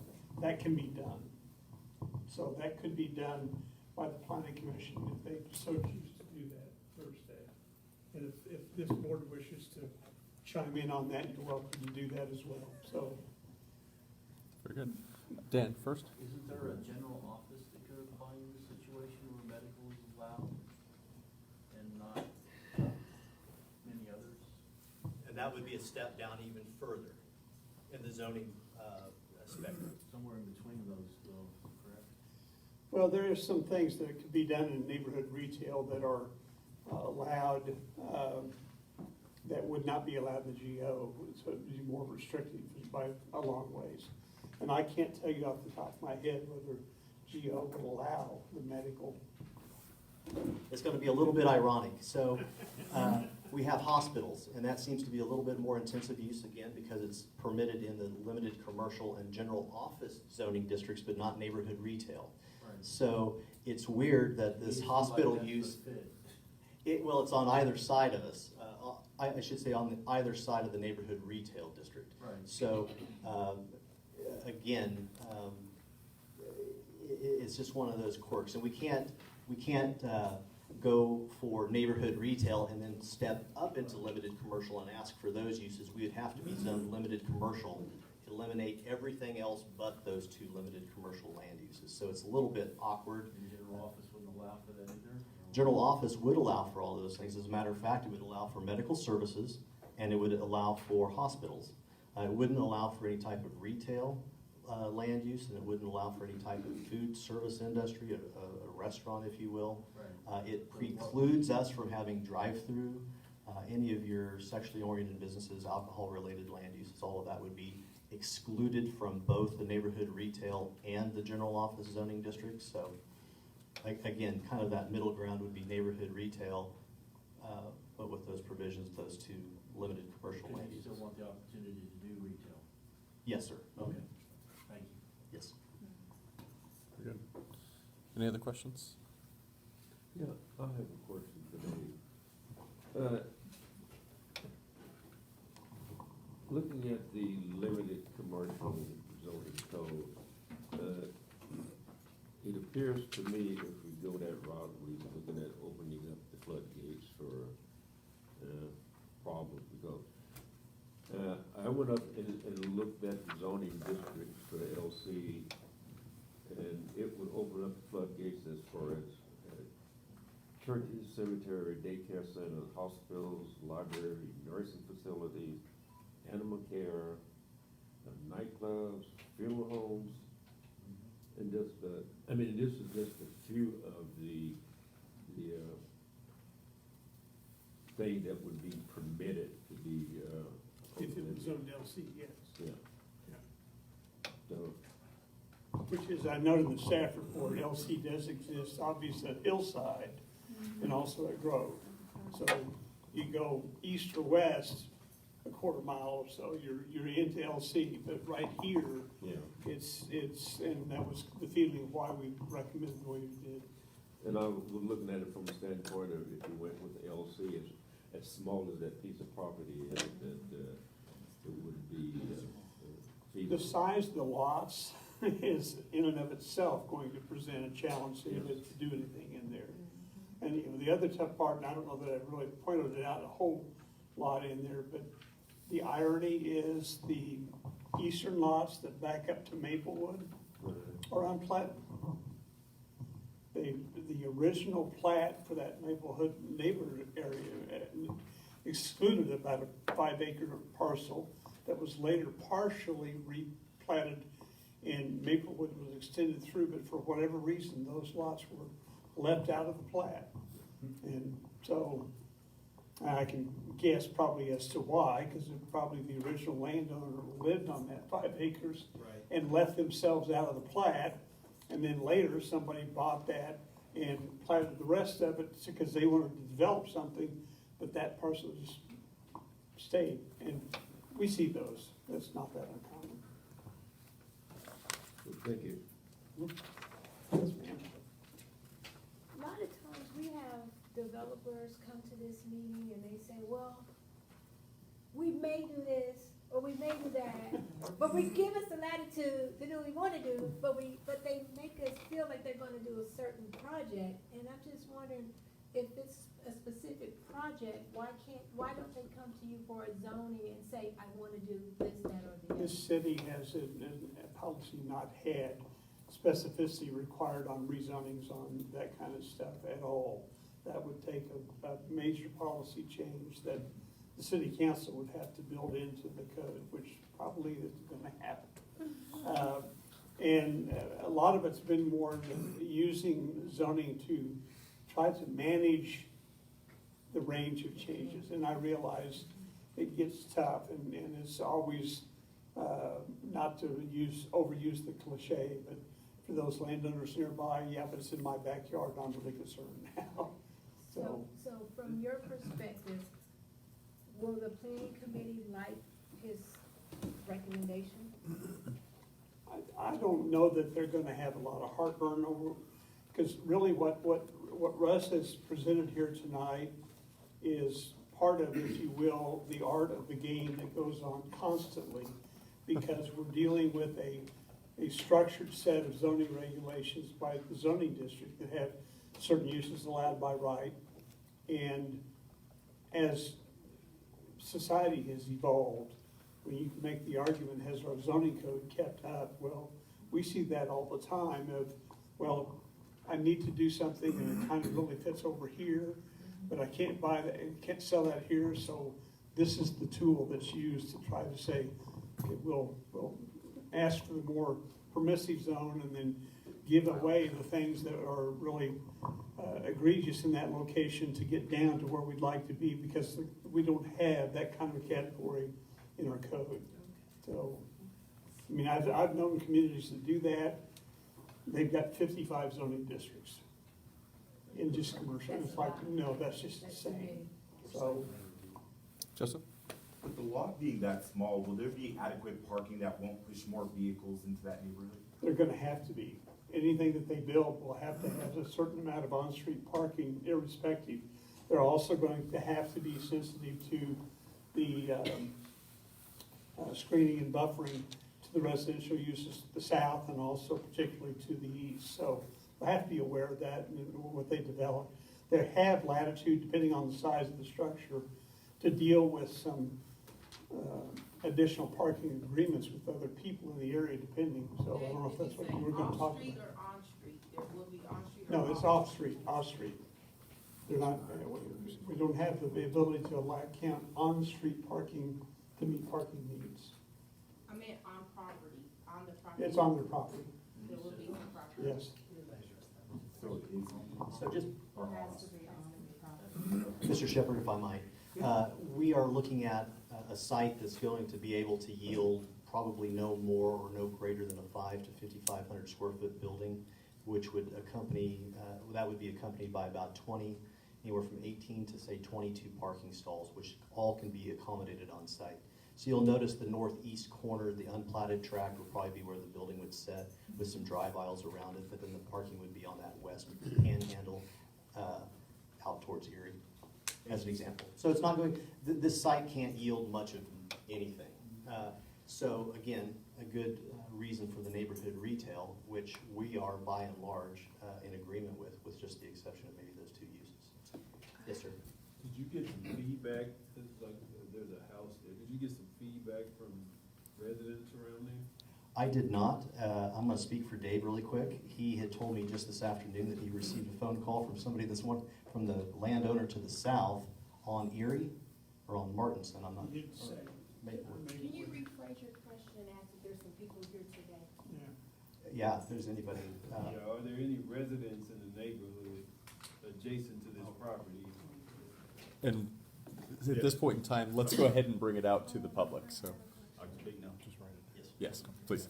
Yeah, go up here, please, state your name and address and. All right, Daryl Peoples, 2808 Maplewood, which, our property has been here for 40 years. It's just east of this White House here. And as a matter of fact, the gentleman that stays in this White House, he's here now. We've been there for 40-something years, and it's been,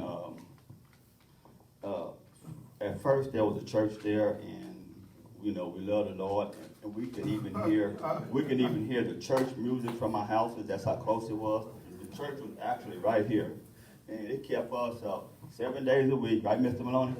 Listening to Holy, which was great, but it's still, if someone didn't like that, it still would have been privacy, and you know, and that's not a real big place, and you know, older people been there 40 years, and then you put a business in there that might be kind of terrifying to him and me. I mean, I'm a little bit younger, but so I'll get the information and see what else the steps to go to. But you know, we're here kind of to, you know, to say that it's really a small place, and that's the reason why they tore the church down to make 21st Street bigger. So that made a limited situation already. So that's why that lot was empty anyway, because it's not a whole lot of room. That's what took place. And plenty peaceful right now, but you know, who knows what's going to happen. I deal right now with a whole lot of trash from that service station across the street. I had to put a fence up, and you know, it's not their problem, but we get all of their trash, every bit of it, from that north wind. So you know, who knows what's going to happen if, you know, they put something in there. It's really such a small place that I don't know who would even desire to want to put, you know, it seems like it's going to be a tiny place. And so I'm going to follow up with it. My neighbor here to see what, you know, what we can do. I don't know what our steps are, but we just heard of this. So So, I guess what I'm kind of hearing from you is you don't want anything there at all. Or you just don't want something big, or you don't want something that's gonna have a lot of traffic. Well, I mean, it's kind of hard to say you put anything public in there that's gonna open up an avenue for anybody to come, right? I mean, so, you know, I don't know, put some trees in there and just keep it beautiful, you know, give us some options. We don't, you know, if those wanna come out there, you know, put a lawn chair out, you know, or I almost said a park, and that would be good too, you know, keep it secluded, but I don't think a business deal would, you know, not for the business, even a park that, for the kids to play, or maybe even something like that, but whatever you put there is gonna be limited spaces, big time.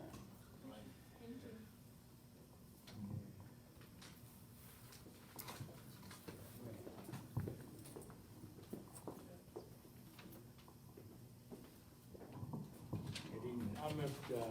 Maloney, and, as you were saying, I live right, this is my house, right here.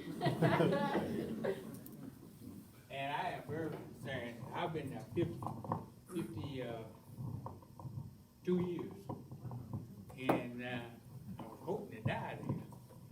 And I didn't want to leave there because this is the only house and first house that I had. But, I am a little concerned about, you know, the businesses. If a business go in there, what it would be. And like all the, traffic and stuff that, come along with it.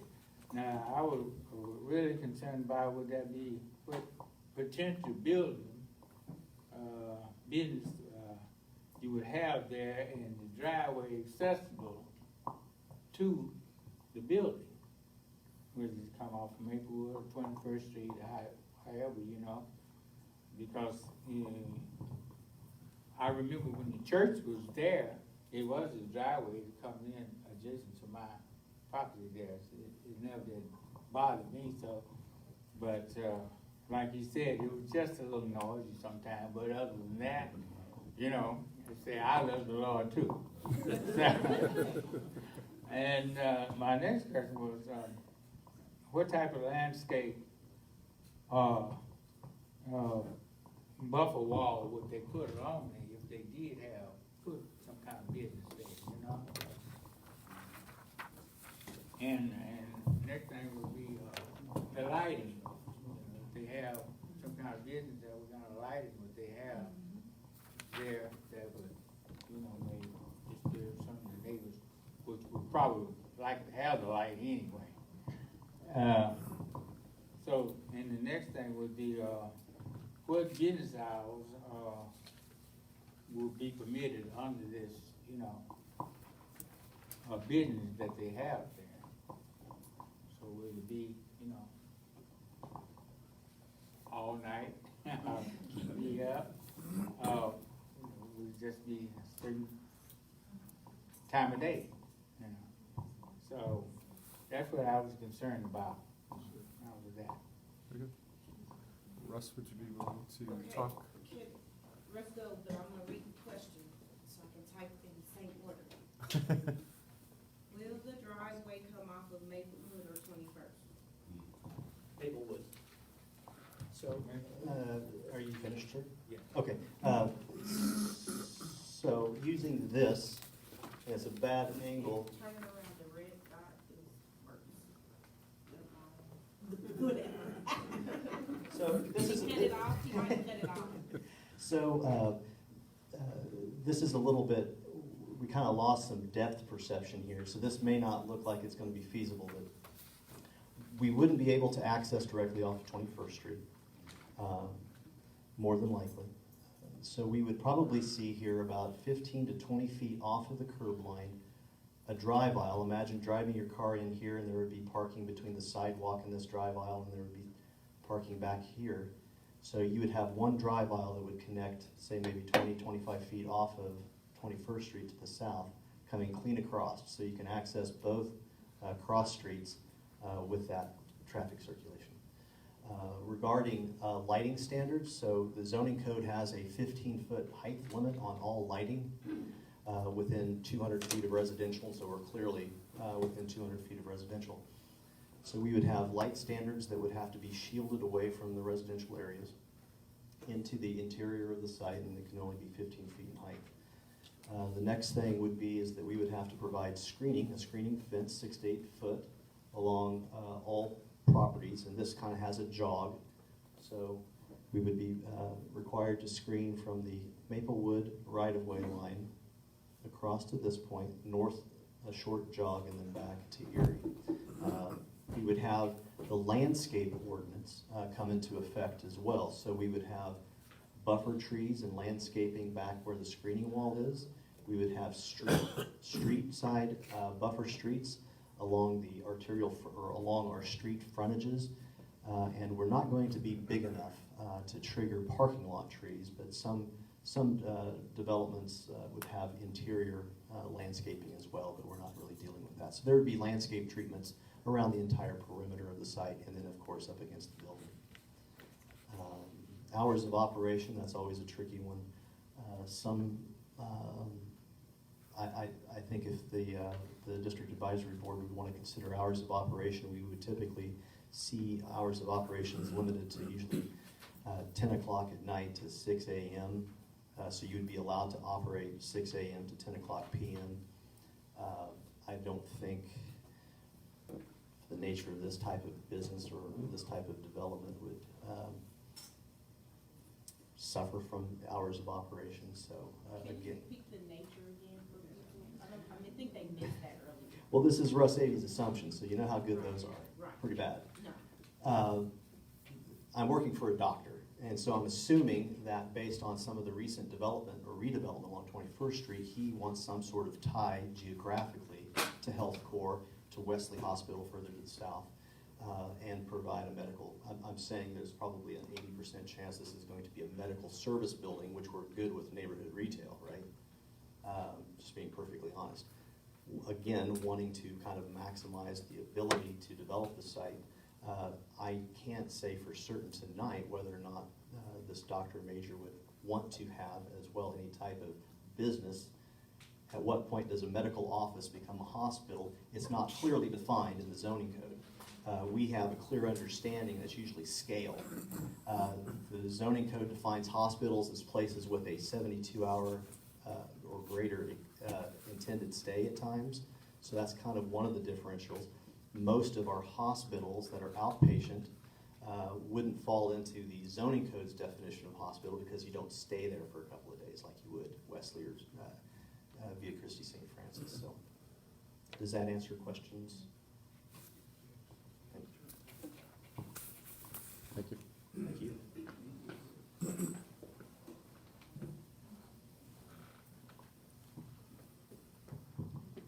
I'm Dave Cook. I live near Kellogg and Oliver, not in this neighborhood at all. It happens that I had a class in planning as part of a public administration degree some years ago. And what you got going on, they're trying to protect the neighborhood from nasty business with medical business. They're going to continue that string of medical facilities along 21st Street, which is going to be quiet, going to have good shrubbery, going to have driveways off of the side streets. It's going to be a benefit to the neighborhood rather than killing it as it's been killed over the years.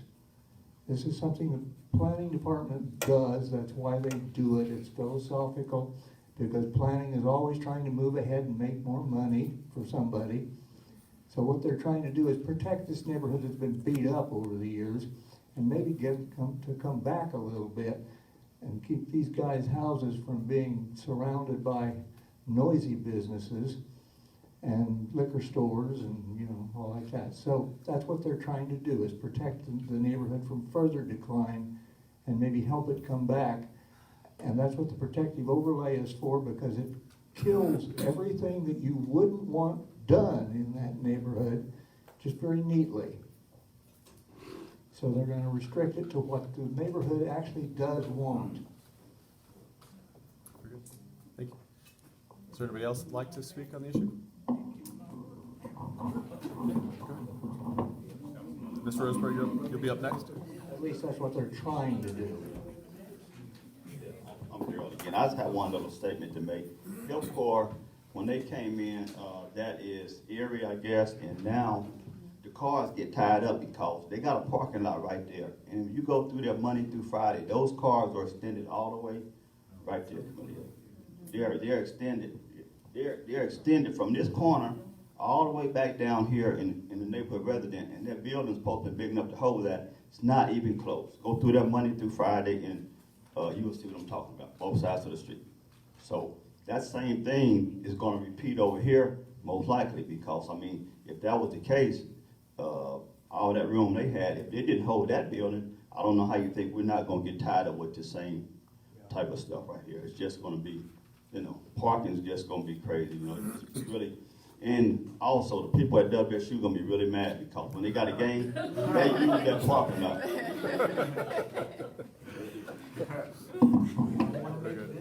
Mr. Roseborough.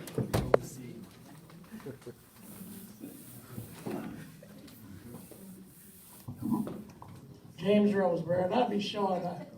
I don't know, this gentleman here seemed to know all the answers about them coming in, go protect the neighborhood and all that. But I think the people that's there, and he's correct about it being 80%. I don't know where you got his information from. Are you sure that this is going to be a medical facility? I am not certain. I wish I could be certain. It's not certain. And Dave, a question for you. What could come under there in the retail other than?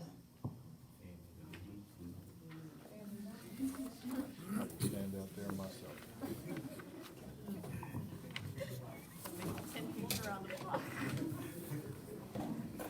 Neighborhood retail allows commercial uses of automated teller machines, bank and financial institutions, a bed and breakfast, broadcasting, medical, recording studio, medical service, general office, commercial parking areas, personal care service, personal improvement service, printing and copying, limited restaurants subject to certain restrictions, general retail, and then, of course, wireless communication facilities, which are allowed in all zoning districts. So those are the ones that are permitted by right in the neighborhood retail.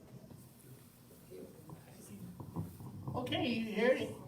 We don't need any more lawn shops up there on that corner, or nothing like that. And so I just wanted to say that, because 80% sure, that could be anything up there, but if it's medical, I could see it, and I think that would benefit the neighborhood. But I just wanted to say that. Thank you. Thank you.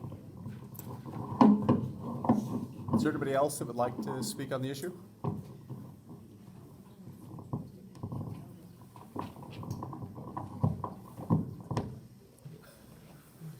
We're gonna try this. Testing. Nice job, Camille. I won't have to move it very much. I'm probably use my outside voice and usually fine. So guys, First, would you state your name and your address, please? Lonnie Barnes, 2924 North Terrace, Thanks, sir. Northeast Heights Neighborhood Association. So guys, Mr. Barnes, Mr. Hogg has always made it very clear to me that even though you can project, the mic is always better. you guys hear me now? Or was I better before? Okay. So guys, when I look at this, I do believe we need revitalization, and I know it's coming through our district in here. And so if you've attended many of these metropolitan area planning meetings here, they're always talking about the concept throughout our city of people and places. So they don't need to be really big. So most of the time what you see is a mixture of retail and residential. So when they show you the concepts in here, when they show you this here, a lot of their businesses are up close to the front of the streets, the residential area in here. The parking's most time behind. But if you look at Center for Health and Wellness, it takes up about a whole block. It takes from there over to the next street over the stadium. And if you look over there, even that place over there, there's a few duplexes and some vacant lots. And you get over here, down here, you've got Sonic and some of the others. And so guys, what you'll find is that some of these businesses, whether they're phone companies or medical supply places, a lot of them still have residential up above them. Maybe they go 2 stories in this thing of nature. So you can see people that when they come out walking, people in places, visualize this coming along 21st, and this can come all the way down from where the bank is and the library that goes all the way over there, coming down that strip, even to the other side of where, for the center for the health corps, where I talk about those. You come off the main thoroughfare, but you can pull into these businesses, be able to walk and live and go to those little shops and things of nature there as well. So now I don't anticipate seeing any of those nightclubs or those things of nature there, but I do expect those creature features that we use, insurance companies and maybe some supplies, people that are taking for orders for supplying the hospitals or something else for those things that they use in their services. But you want development, you want jobs to start coming into this area as well as living. So you've got to start looking at the mix of that and how that comes. But I do believe you got to put them overlays in there because you don't want the liquor stores, because it's small enough for those, and they'll try to put those in there. But those overlays will be important that you do put in there. But I think it's a good concept, and that's what our whole city is doing. People in places, walking, living, and business. Okay. Thanks, sir.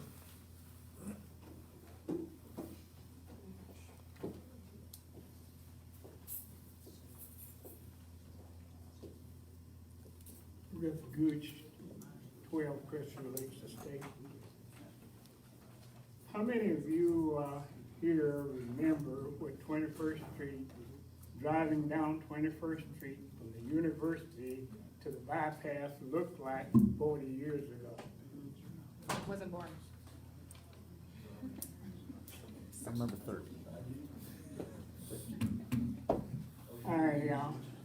I lived in the general area where the gentleman's home area, the small part of the church property, a little piece there, there's very little of anything. I remember when that church property was first bought. First bought that property to be the police department. That's where the police department was going to be in the first study. And the only reason I was able to get that worked out, well, maybe I should identify myself a little further because I'm trying to say some things here that maybe don't make sense. I was a city council person that tore up 21st Street and was offered to be a piece from the council for messing up the neighborhood. My idea at that time was influenced by people who, most of them have gone and left me here. The people that were making decisions and thinking about the future. Most of them that was influencing me to make moves and help me to do some ideas and planning, most of them are gone. This is a new day. But I want to tell you a little bit about what the idea was as we were working on this particular total cleanup on 21st Street. Very much supported by the university. Very much supported by the university. I was trying to get property that was deteriorating, was never going to go any further up, cleaned up and moved up. And the idea was you're getting rid of our building. And my idea was, and my speech to the public, a lot of it's on record if you want to pull the tapes. Let's clean this up and get ready for the new day. Fortunately, I've sort of lived long enough to see some of the new day. My question to the developers, my idea was that some of the properties along there would be willing for a fair price. Now that's where I think we sort of get up into the hang-ups. Is for fair price for your property to allow these people who are trying to make these developments to expand and give room for whatever they're gonna develop to make something that's gonna look good, be very functional, and be able to serve the community for employment, convenient service of whatever they offer, and make this a community out here that has something. That was my idea, and I was supported by some, and was attempted to be ran out of the city council by others. But I stayed in there until I left. Nobody ran me out.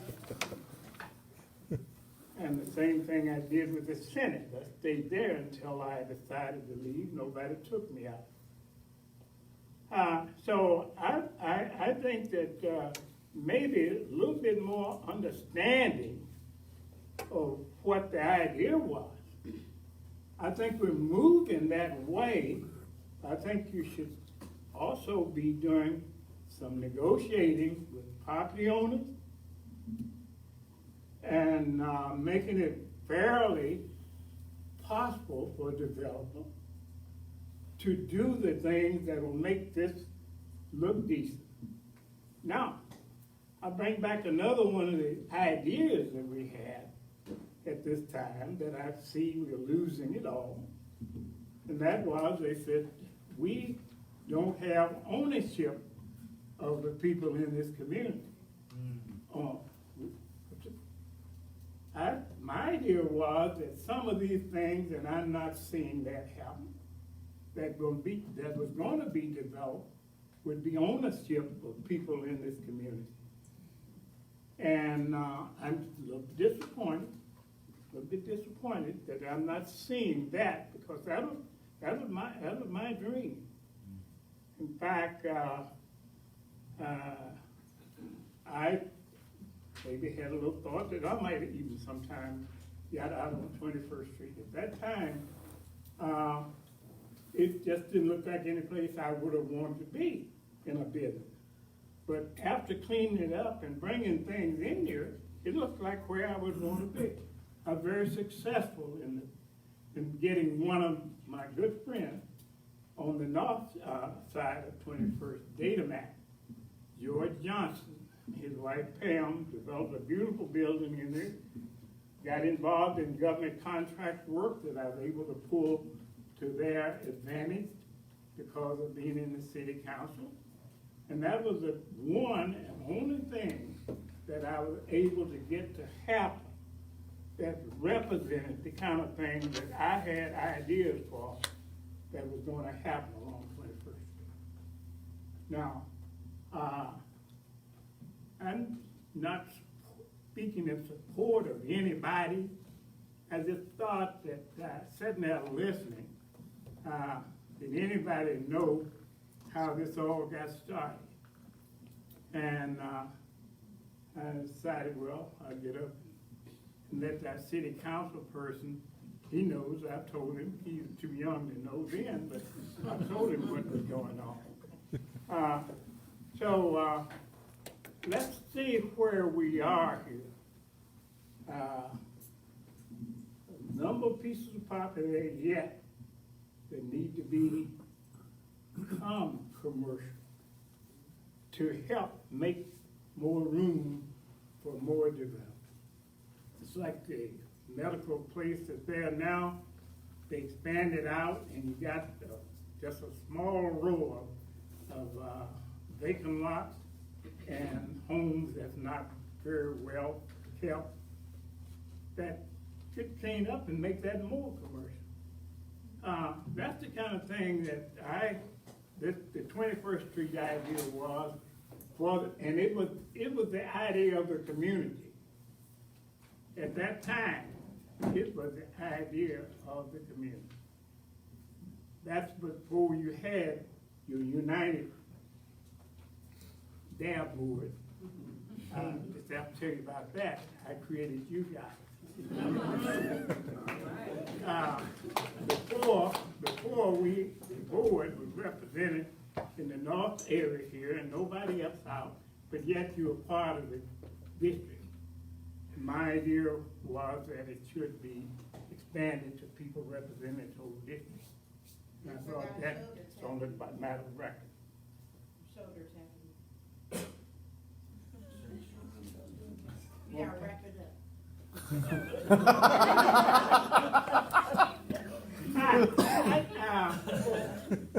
Just want to wake you up. If some of you young people that don't know, just wanted to wake you up a little bit.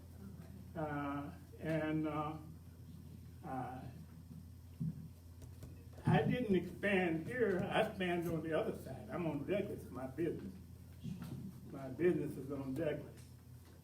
My home is up here, and I'm looking forward to some questions with you guys later about that. Thank you. Thank you very much, sir. Thank you, Senator Gooch. Are there anybody else that'd like to talk from the community? Seeing none, I would like to go ahead and just make one last clarification of the applicant.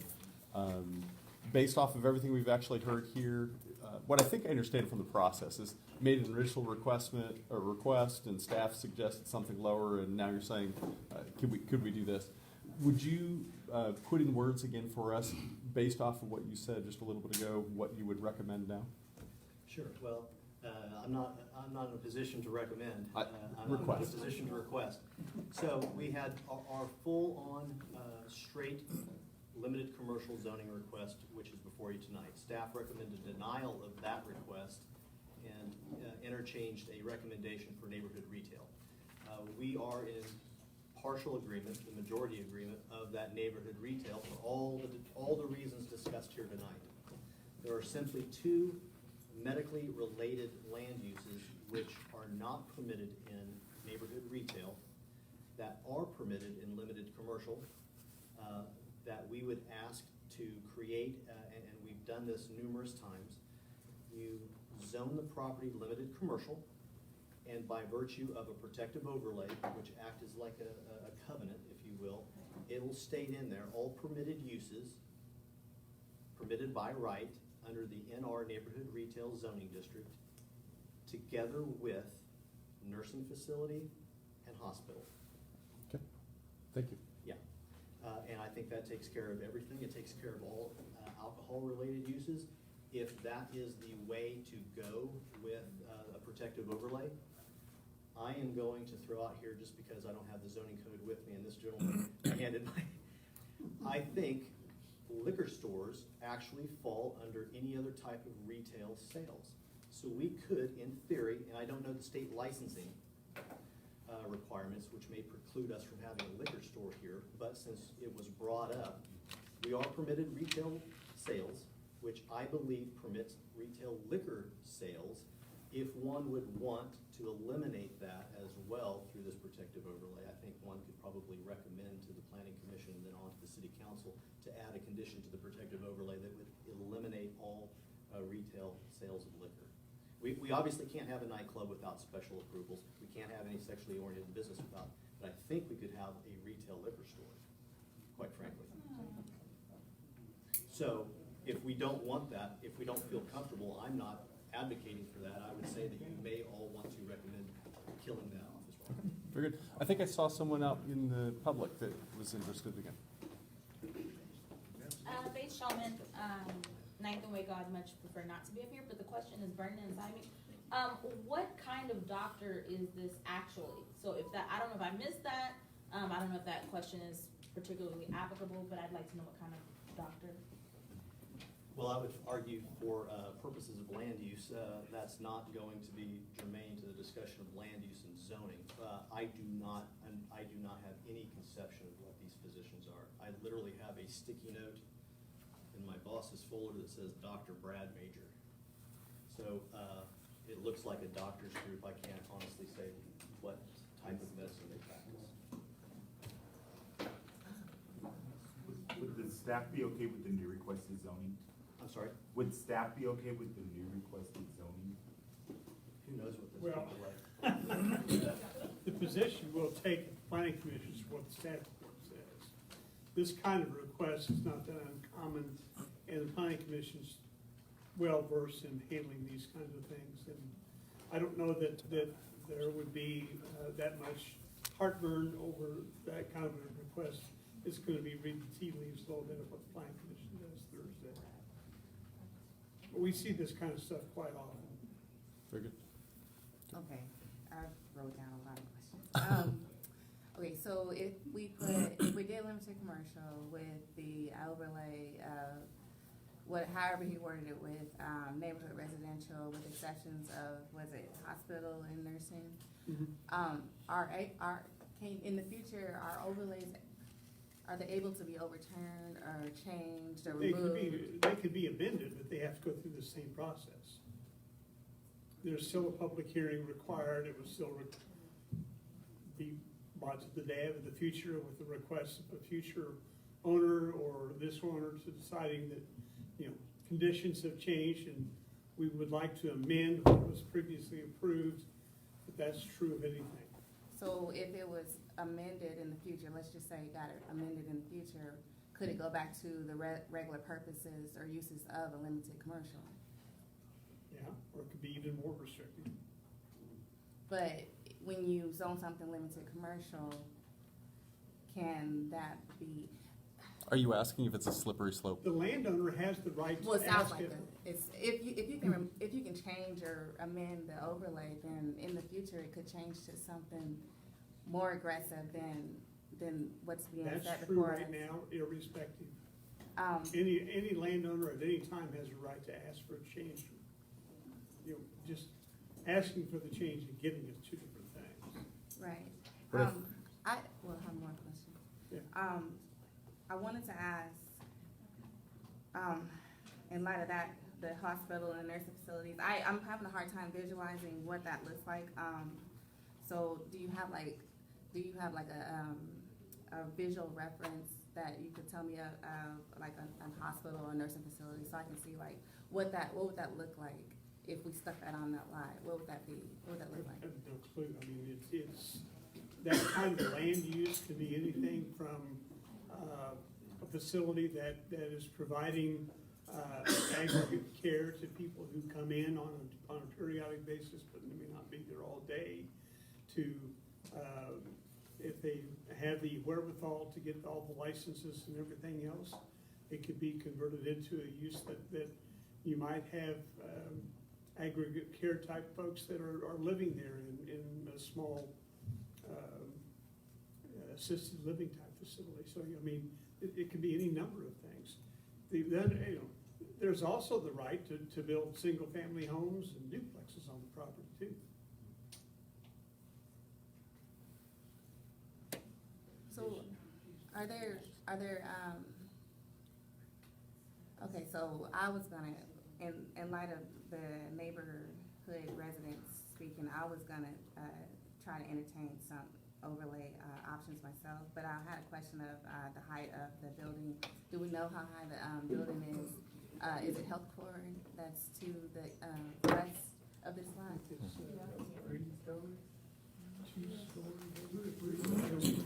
It's 3 stories? I think it's more than 3.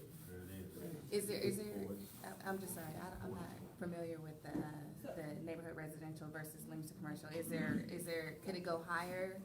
Is there? Well, they can go higher, but the issue becomes the larger the building, the more parking's gotta be provided. You're not dealing with a very large lot. Right. So they're not, you know, the likelihood of this being anything other than a single-story building is pretty slim. It's pretty slim, okay. And you can codify that in a protective overlay, single story. I was just looking at. Dan? Oh, go ahead. My question is not anyone in particular, but I'm just trying to get a lay of the land. There used to be an optometrist across the street, not too far from there. Does anyone know if that still exists? Is still an optometrist there? Yeah. Okay. So, this young lady's question to me earlier, I was on my phone, they're optometrists. Right, Dr. that's Mady and his partner is Shaw, so I understand Shaw Optics are in the Wichita area as well, so I'm thinking of optometrists and the same. And it just may be a new facility for them.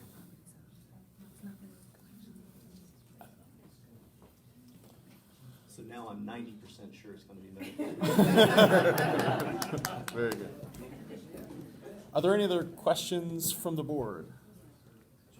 All right, we are gonna go ahead and bring it back into the board at this point in time. Some discussion will be fine, or I'd be happy to go ahead and entertain a motion if we're at that point. To decline the request of limited commercial, to substitute the request for limited commercial with the overlay to be neighborhood retail with the addition of hospital and living facility, and decline any retail liquor. It's nursing. Just for clarification, was that nursing facility? Yeah. Okay. And Very good. restriction of no liquor? No liquor. Correct. So moved. Second. Is there any? So Heflin and, Raise your hand. I gotta hear you. Bromley. Very good. Any discussion? Just a couple tidbits. I do think you guys, in some way, should be working with those residents. Some of the requests they made, or at least take a look at it in terms of whether you can put a divider wall or something. Even if you do some type of aesthetics, where they, you heard the gentleman say you had to put a fence there to block some of the trash from across the street. We already know somebody's gonna be parking in front of their house. We already know that. So I think we do owe them at least a discussion, something that can be done to appease them. And so that's my only 2 cents in reference to. It doesn't bother me that something is coming in there in terms of a medical optometrist or office or what have you.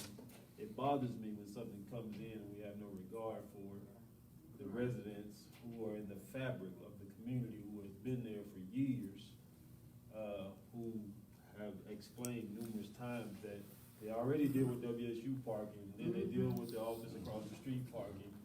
So I do think we at least owe them a conversation of what we can do. That's where I agree with the addition of the limited commercial, because that does bring in the protective screening of 8 foot.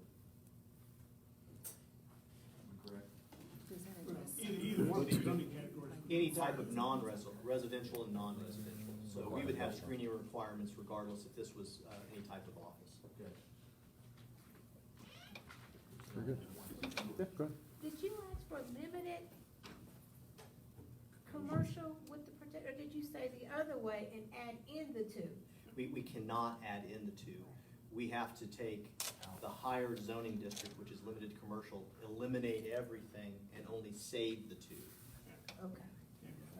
And for clarification, that is the motion. Okay. Okay. Questions? I'm coming over here first, and I'll go there next. Does anyone know what the optometrist building is zoned across the street that we were talking about? Estelle and 21st. No, but do you know the zoning? Because by this report, it can't be limited commercial, so if they can operate without it being limited commercial, I'm trying to understand why we're entertaining a limited commercial option when it could be operated in a different manner. If neighborhood residential works for an optometrist medical facility, then why aren't we trying to agree with that and still appease the customer? I don't understand why we're trying to go higher. Maybe he can clarify, but I think, sorry, I know you just said it.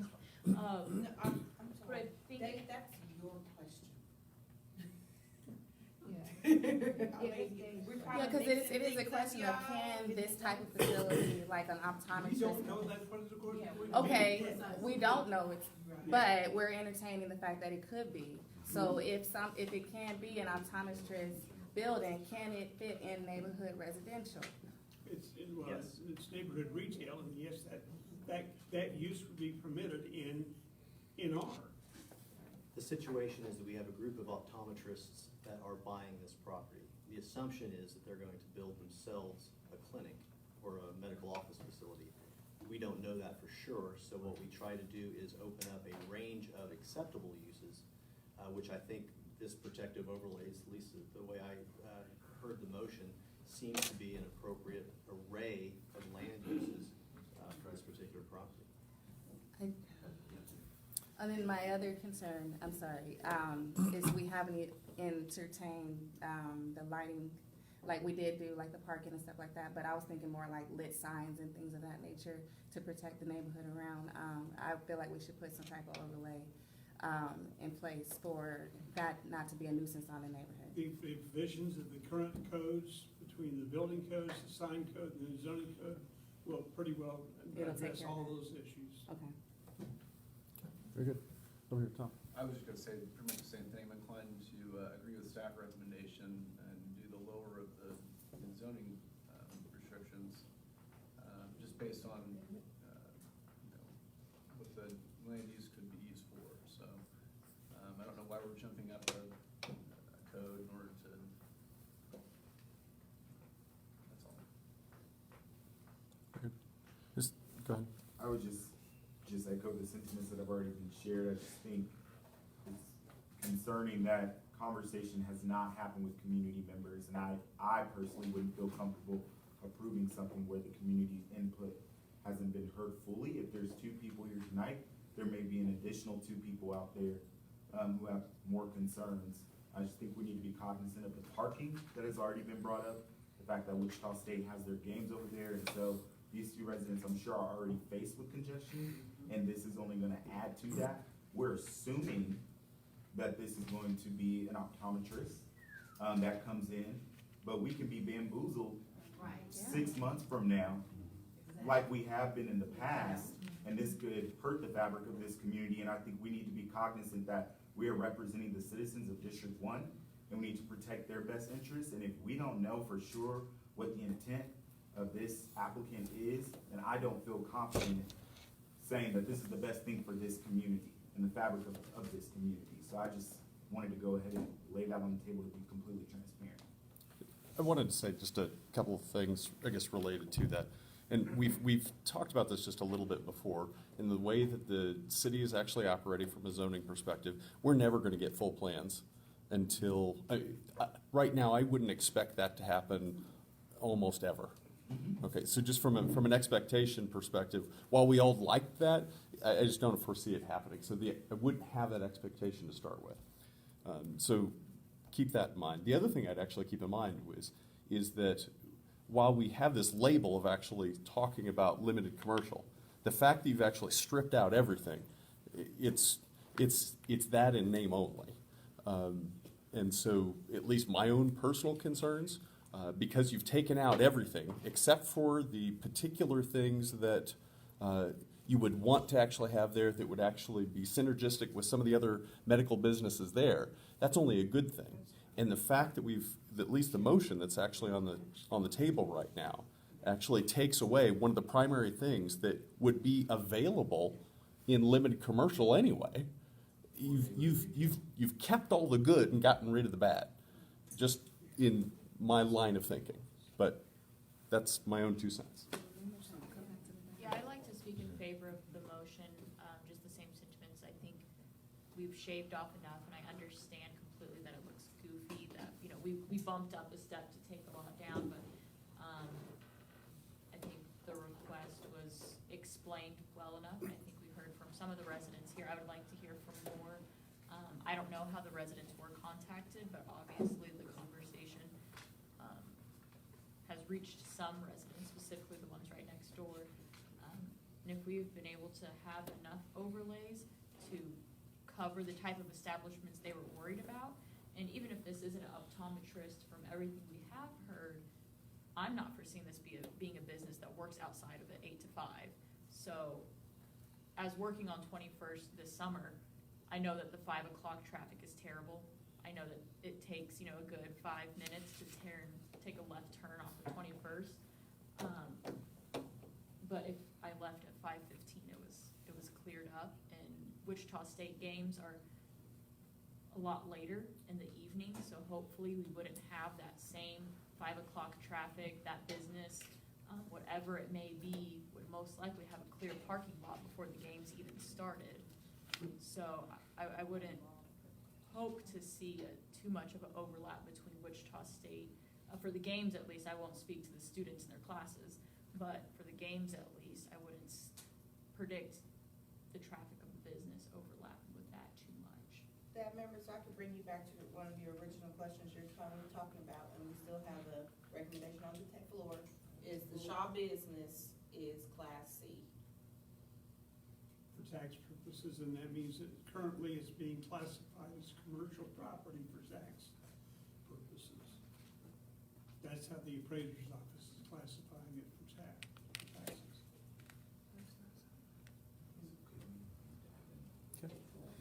Any more discussion? If not, I say we vote. Get your thoughts in order. All those in favor, please indicate by saying aye. Aye. Aye. Raise your hands, please, for all those in favor. That looks like 4. All those not in favor, same sign, raise your hand, please. Hold on, I need that number. 4 to 6. I'm sorry. You're good, I was counting everything. Very good. With that, is there a different motion that someone would like to make? You guys say motion. Motion fails. Very good. Thank you, Camila, for keeping me on my toes. Is there another motion that anyone would like to make? Motion to approve, what the council has, the staff has suggested. That's for, neighborhood retail. So moved. Is there a second? I second it. And seconded. Any further discussion? Thompson seconded, yeah. Is it for discussion? Yeah, Oh, please. do we need to go through the same process of overlays to make sure that? That's what I was wondering. Specific, I mean, we had a lot of protections with the last motion, so I wasn't sure if we did say, no alcohol distribution or anything of that nature. And I think that would be the primary one to make it as similar as the last one, if you were interested in that. So with the motion to add a protective overlay to the retail of liquor? Retail of liquor sales. I would ask for an amendment, those who made the motion to So, amend what they're amend. Motion to the amend. motion Amendment, To approve staff's recommendation for neighborhood retail with a protective overlay for no liquor stores.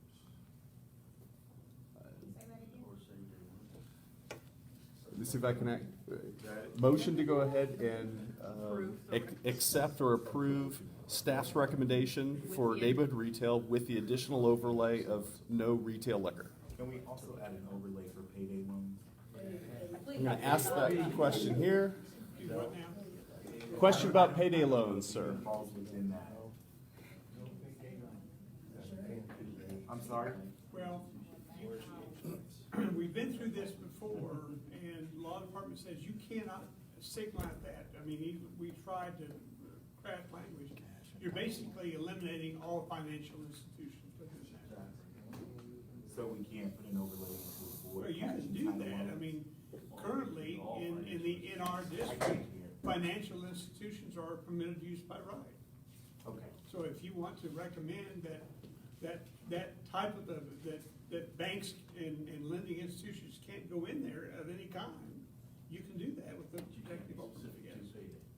Thank you, sir. So as a board, You have a motion on the floor and there's no I haven't heard a second. Right. We don't know. So I need the amended motion for the retail liquor prohibition has actually been seconded, is that correct? I would just second this motion. That has been amended? Which Are you means no seconding the amended Not version? the amendment, no. Okay. Is there someone here that would like to go ahead and second the amended motion? All second. Brumley. Brumley's, She made the amendment. but it was accepted by, He restated. Well, and you restated it, so I think it would. I'm clear. okay, No, we very need a good. We're just restatement, kinda so we tagged. can vote according. Camila, will you state what you have as a motion, please? I have it, so we have two things you're gonna have to vote on. Have an original motion on the table from James last name Thompson, to approve the suggested plan with, at recommendation from staff that you have on paper in front of you. And then we had an amended motion from James, last name James Brumley, to include protective overlay of no liquor. Those are the two things on the table. And just by order of procedure, we have to do them separately. We can't take the Correct. combined. You have to take the amended first. So we have to approve the amendment and then approve Okay. the vote with the amendment. So take the amended first. That's what I was hoping you'd say. That's fantastic. So Is- the amendment of taking staff recommendation and adding protective overlay of no liquor sale is on the table. Correct. And that one is what I'd like to go ahead and ask one more time. Is there any further discussion on that motion? Okay. All right. Moving forward with the vote. All those in favor of the amended motion, please Keep going. please indicate by saying aye and raising your hand. Aye. Aye. All those, well, that was unanimous. All those not in favor, same sign? It was, I think it was unanimous. No, it wasn't? All those in favor say aye and keep your hands raised until Camila says so. All right. All those not in favor, same sign and raise your hand. I see no in favor, folks. Motion passes. The amended motion. And therefore, the original motion does not need to be voted on. Right. Okay. We have progress. Very good. Moving along. We'll see if we can make this smoother. Number 9, Aquatics Master Plan. Everyone, thanks for your patience.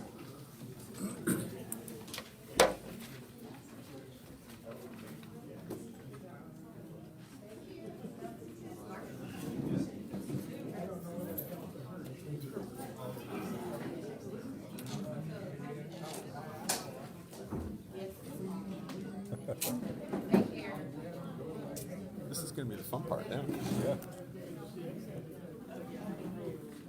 Trying to think of what exactly.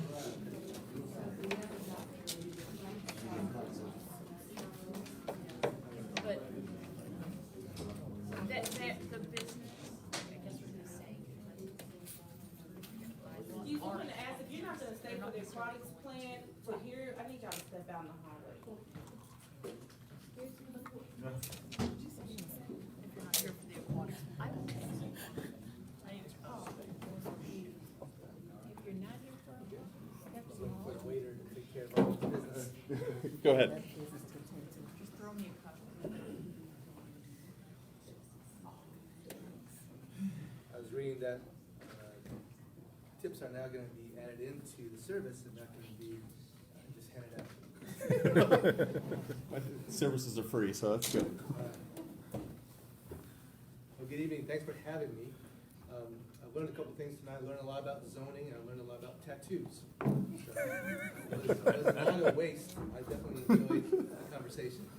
Another thing I wanted to add as well is Angela was giving her presentation. But I also wanted to let you guys know that Angela has won another award. She wins all kinds of awards, but she is being recognized by the state, the Kansas Parks and Recreation Association. We have having our conference this week. It's Tuesday, Wednesday, Thursday. And so on Thursday, she's going to be awarded a state award for her work as a recreation professional in the recreation area. And so this is a state award that she's being recognized on. So she never talks about herself. Next time you see her, let her know that we're always proud of all the work that she does, but especially with the things that she's doing with recreation professional endeavors. So she's doing great work. Awesome. So also tonight I want to thank our 2 artists who stayed through all this. Kent Williams is here, and he's been helping us with this. And Miss Arnett is going to be here helping us with this as well. So thanks for sticking through all this and supporting me on this PowerPoint. So a couple weeks ago, we did a presentation to council and talked to council about all the different options that we've been looking at. But really quickly, focusing on the third option, it was actually 3 options on the table. But they were really very interested in learning a lot about option 3. And so option 3 talks about the renovated pools that we're gonna be looking at, as well as potential areas for the water park. So there's actually 6 swimming pools that we're looking at, and also 6 splash pads. So I'll go into a little more detail about that. But this is a map. It's hard to see it in this, but that's a map of Wichita. So the aquatics timeline, we've been working on this for 8 years. Brian Hill, who is the aquatics supervisor, he's been working on it for 8 years. I've been working on it for almost 4.5 years. And we've kind of made a full circle in regards to what option 3 is all about. When we first were looking at this 6 years ago, when Brian brought this forward with my predecessor, Mr. Cupper, we were talking about a five pool plan and making some renovations to 5 pools and keeping 5 pools. Now we're looking at 6 pools and bringing on 6 splash pads. So this is a quick summary of the timeline. Some of the things that we really thought was important when we learned, getting some feedback from the community, talking about what the plan should incorporate, a big part of it was operations. The swimming pools have never been fully funded. Typically, you're looking at about between $80,000 and $100,000 for each pool to operate all summer long. Brian has been operating, it was 10 pools, was 9 pools, now it's 8 pools with about $450,000. So he has never been able to fully operate pools all summer long, 7 days a week, with a quality amount of hours to operate a pool. So that's something that's really important in this plan, something that we've been talking about to council over and over and over again. It's not just about having nice pools, but it's having pools that are open that we could go to.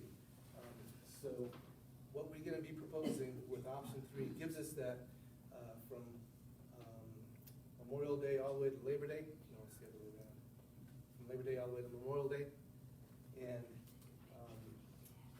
7 days a week, operating hours anywhere between 10 to 12 hours, including swimming lessons and all the programming. So, and then also adding in the splash pads, that gives us an extra month on each end in May and in October to actually do more activities with the splash pads. So scenario 3, I'm talking about making renovations to Ely, College Hill, Harvest, McAdams, Manissa, and Orchard. So those pools will get some basic renovations, and I'll talk a little bit about what those are, and then some additional renovations to add some amenities. And then the splash pads at Boston, Edgemore, Evergreen, Harrison, Linwood, and Plainview.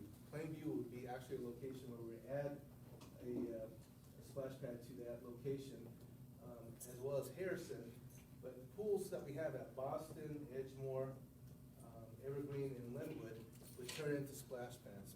And those splash pads, I'll show you guys a little bit of what some of those designs look like. But those splash pads will be in the same footprint of the swimming pool. And so we can still have the bathhouse and the restrooms there, as well as all the amenities that are currently in with the swimming pool, as far as the support items. But we would take out the swimming pool and add a splash pad in that location. This scenario are things that council really wants some information on. The estimated cost recovery. Right now, our cost recovery is probably about 35%. This would increase the cost recovery because we would have more hours and have more programming. The operational costs increase. So we're talking about, like I mentioned earlier, we have a budget of about $425,000, $450,000. We would increase the budget to $625,000 to operate 6 swimming pools. The operational cost of the splash pads is almost $250,000, and that's something that we would work with Public Works, because Public Works does the daily maintenance, but we pay for the water. So, but that would be additional costs that we have to operate this scenario. And then, like I mentioned, the swimming hours is kind of really critical. So 312 swimming hours per week which is a whole lot more than what we offer right now. All right, so these are the costs for the basic upgrades for the swimming pools. And you'll see some of these numbers here are a little bit different for the swimming pools. And the splash pads, we have the same number because we're kind of using the same kind of template at each splash pad, but we're changing each theme. So the mechanical aspects of each splash pad are gonna be very similar. We have the same amount of filtration, we have the same amount of water going through there. We're gonna be using the same kind of disinfectant units as well as UV. But for the swimming pools, there's a little bit of different needs at each one of the swimming pools, but every single one of them needs a new filtration system. They all need, right now what we have is called diatomaceous earth, which was actually, we found out that it causes cancer when we use it a lot. So we want to take that out of the system. So our staff isn't handling it because you have to actually wear respirators when we actually use this chemical and this material. We're going to be replacing it with rapid sand filters, which is something that is new technology to keep the water nice and clean, using a UV disinfectant system as well as a chlorine system, and a new computer to run it. So those are some of the basic needs that we need at each one of these pools, and also including some new piping to get to the pools as well. So, enhanced, the numbers for the splash pads stay the same, but there's some enhanced numbers there that we have put together to add some amenities to each one of the swimming pools. Now, it's not a full-fledged renovation, it's adding some small changes to the base end of the pool, but also adding some new amenities to the swimming pool as well. All right. So this would be the operating cost, the new operating cost for each one of these locations that we came up with. It's pretty standard in regards to each one of the splash pads. That's about $21,000 to run each one of the splash pads at each one of the locations, because they're very, very similar in regards to the operations of the mechanical system. All right. Okay, some of the cool things that we're looking at. Edgemoor. So, when I first got here 4.5 years ago, I saw this pool, and it was a 50-meter pool, and I said, we need to renovate this pool, and I'm all excited about trying to get that done, and next thing I know, it's 4.5 years later, we're turning it into a splash pad. One of the things the philosophies that we're talking about in regards to this whole plan is consolidation. There's been some concerns about the attendance at all of our swimming pools, about the overhead of the swimming pools. Again, by changing out the mechanical system, we'll be using less water and less power. However, trying to convince council what is going to be working best, we couldn't renovate all 10 swimming pools, even though we really, really wanted to do that, especially at a level where we make sure that there's a lot of people coming. So the consolidation was 6 swimming pools, and those were the ones that were listed earlier. So unfortunately, Edgemoor would be turning into a splash pad. However, we've been working with our designers, and they've come up with some really cool themes at each one of our splash pads. And this one is in regards to the water cycle of nature. And so they have this whole idea in regards to theming this splash pad that would be incorporating the water cycle. And so they have some really cool ideas that we're going to be bringing out a little bit more, and eventually we're going to be bringing it back to the dabs as well as back to each one of the, so we're going to take it back to the park board as well. So staff and artists, I think we're going to meet later on next week to kind of go and filter out these ideas a little bit more. So over at Linwood, we have this idea in regards to a mossy stone splash pad. And so this is a theme that we've been looking at, and it's going to be kind of an interesting dynamic in regards to providing some shade, but also some play areas that was gonna have, some, this idea of the rocks that are gonna be a little bit mossy with water flowing through them. Obviously, there's still a lot more to flesh out in regards to what this thing is gonna look like. All right, so we did assessments of all those swimming pools, and the things that we really found out, and I think I just talked about a lot of this stuff already, is that we have, most of the structures are in fair condition, but they could use some upgrades.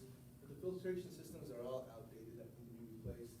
There's some old piping, the gutter systems are outdated, they don't work anymore.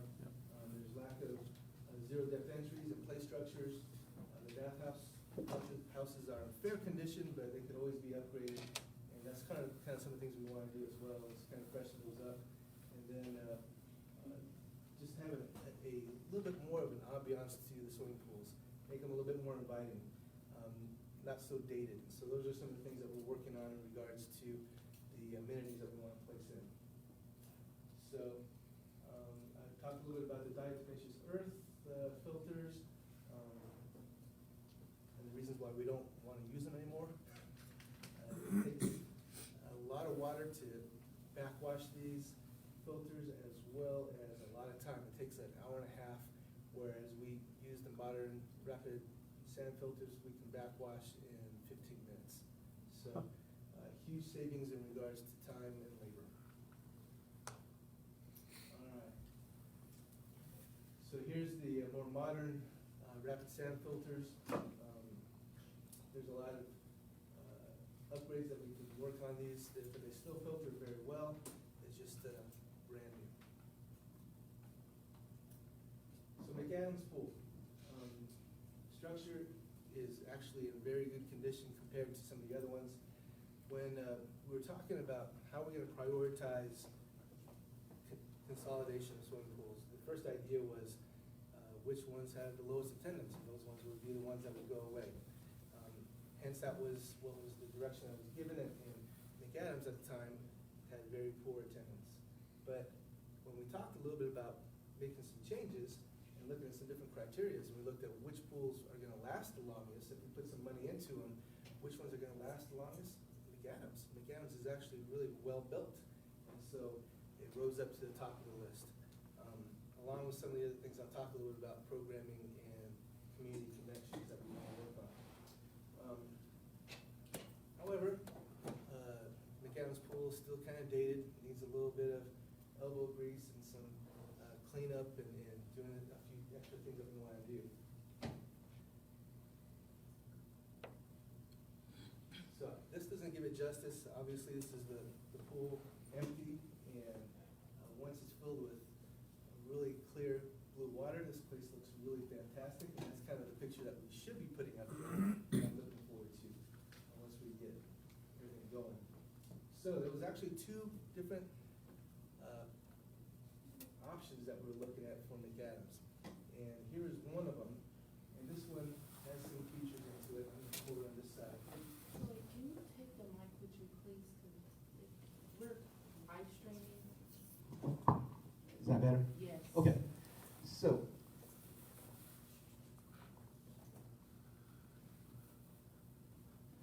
All right, so some of the amenities that are needed, we need it in all the pools. Anytime we do a renovation, we have to go back and reconsider the ADA considerations. And so whether it's in the bathhouse or actually in the pool, anytime we make a renovation, whether it's also in a park and playground and those type of things, we gotta go back and double check that we're making sure that we're meeting all the ADA expectations, so parking and all that kind of stuff. So for this one, we actually need to have two ADA entrances, and one of them would be an ADA lift, and the other one would be these stairs. And so these are things that we would add into the swimming pool. Now this particular option really considers keeping the pool as a competition pool. And so we had this discussion with staff, and this is actually the best competition pool that we have in all of our swimming pools. Has a lot of deck space, it's centrally located, has 6 lanes, has a lot of space outside for parking. And so this was something that, before we closed it, we actually had a couple swim meets here, and it was very, very popular. But if we went with this option, putting in some new amenities, we're talking about this wet deck here, as well as the splash pads area over here, and the deep end, putting a climbing wall. So this is one thought that we looked at. And here's another one. This one is a little bit more in regards to the play features. So you take away a couple of the lanes, and we actually put in a zero depth entry. That means you can walk into the swimming pool. There's some splash areas. We add in a slide. We add in the climbing wall in the deep end. And so this whole area is really accessible by the youth. You can do a lot of great things, and you can add programming to this as well. So it takes away 4 lanes of a competition pool, but you gain all these other things, the slide, and this is actually a built-in bench, and they call it a therapy bench, but actually what it is it bubbles up and has a lot of jets, and so you can hang out there and have a good time.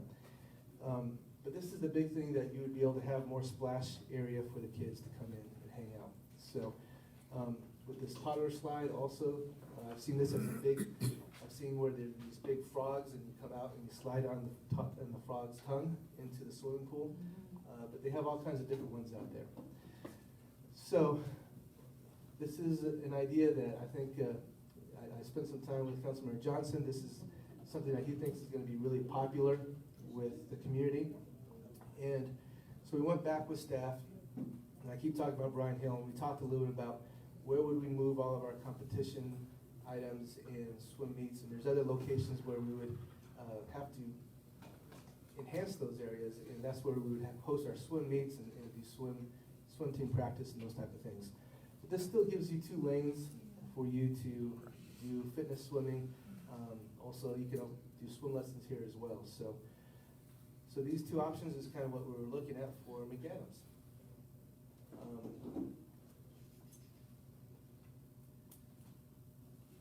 So before we go and talk about this, I just wanted to see if there's any questions about these 2 options that you guys might have.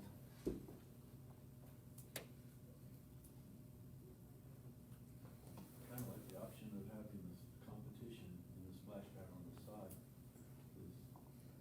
That you're right, but we have League 42 going on there at the same time, and then you have the Pee Wee football, and you add this in that same area, keeps the competition zone.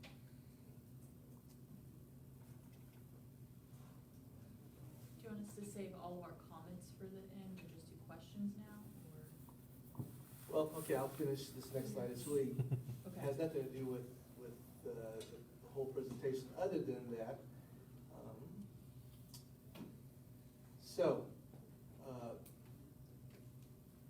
What we're doing right now is we have a average net loss of $577,000 a year. And by going with this scenario, we're actually reducing the amount of loss. So that's something that the council is very interested in seeing. And the debt service savings, the original amount was $22 million that we were going to be, actually it was $18 million, moved up to $22 million. But the total cost is going to be a lot less than that. We're talking about between $16 and $17 million. And so then we get a savings from the debt service, and that savings helps us pay for the expanded operating hours.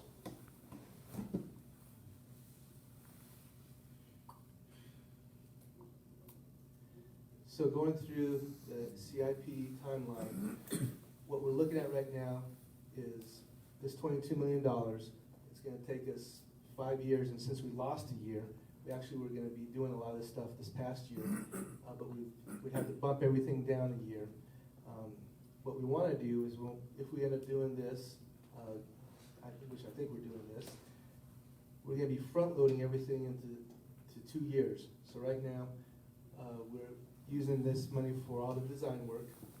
These 2 items, we'd be able to front-load and get all this project done in 2 years. So that would be probably 3 splash pads, 3 swimming pools 1 year, and then 3 splash pads, 3 swimming pools the following year to get it all done, which is extremely aggressive and keeping me up at night, but I think we can get it done. So. For the record, can you clarify what the question was about the two McAdams variances? There's two different options in regards to McAdams that the consultant came up with when we had discussions with Councilman Johnson and a couple other stakeholders about what could we do at this pool. And so these are two options that we came up with. So next steps, we have a couple of things that we're going to be doing. Next month, we're going to be going to Design Council and bringing these ideas and sharing them with them. Next week, I'm going to be presenting this to the Board of Park Commissioners, and then we're going to be incorporating any final feedback. If all goes well, hopefully we'll be taking this to council later on with the final designs, all the design documents and construction documents, and moving forward with that. So hopefully we can start moving on this plan that we've been working on for 8 years. I think that was the very last slide. Yep. Fantastic. Put it back on the options page. Go ahead. I was gonna say, I like the idea of the, 6 lanes, but the whole point was to get people to come to the pool. So you gotta have the amenities, in my opinion, you have to. Yeah. you I gotta definitely go think with that's gonna help us accomplish that. Right. So, there's two different philosophies here. What is gonna be best for this particular community? What is what this community wants? What are some of the things that they talked about? And it's these type of things. Having the slide, having the climbing wall, having the zero depth entry. That's really gonna give that flexibility to bring folks here. Instead of thinking about what's good for the whole aquatic system, this option is a little bit better for the whole aquatic system, but we can find other ways to accommodate these needs in other swimming pools. Yeah, so I work at the North YMCA where we have the zero depth entry pool, and in my opinion, I think that's your better option when it comes to turnout. Specifically, if you're gonna have the kind of like playground area right in that zero entry area, that's really attractive to parents because they wanna go to the pool to lay out.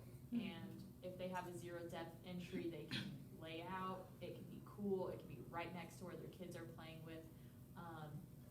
In addition, for like the safety aspects, I promise you it is so much safer to have that zero entry when it comes to like if there's victims in the pool, if there's ever an accident in the pool, the zero entry makes it very, very easy in an emergency situation. So I think, like for liability, I guess, like it would be a better option. And all the lanes, I think that's really attractive to an older crowd, which, I don't know what your guys' target audience is, but I know like my grandma likes to go to the city pools that have lanes because she knows that teenagers aren't gonna be there and it's gonna be really empty. So, they like empty pools, but I understand that we do not want to see an empty pool. So our target audience is the neighborhood, and the thing that we need to really focus on is to make this place come alive. And that was one thing I skipped on, I apologize. We're gonna be working really hard, not just at this neighborhood, but all the neighborhoods to get more people to the swimming pools. We're gonna be working on a stronger marketing campaign, better programming. I think we have some great programming already. We get tons and tons of compliments on our swim lessons. But what we need to do is make sure that we get people coming to the swimming pool so we don't find ourselves in the situation again where we say we don't have enough people coming to our swimming pools. There's a lack of attendance. So that's the commitment that our Parks and Recreation Department is going to be doing, and we need a team with each one of the neighborhoods to make sure that that happens. So.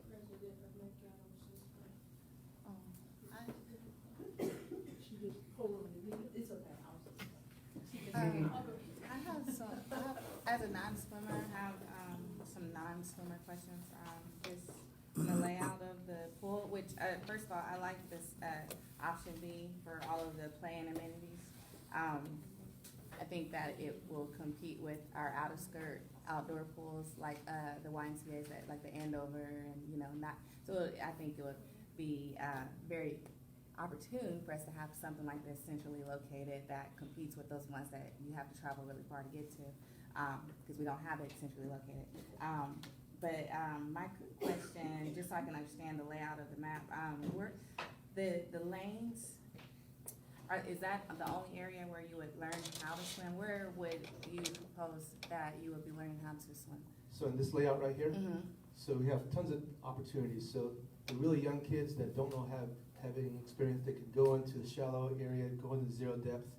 It goes into about 2.5 feet. So that's a great place to just start getting accustomed to using water. That's what a lot of our curriculum in regards to our swim lessons really kind of focuses on that. Then as the kids get older, get stronger, get better, they move up in levels.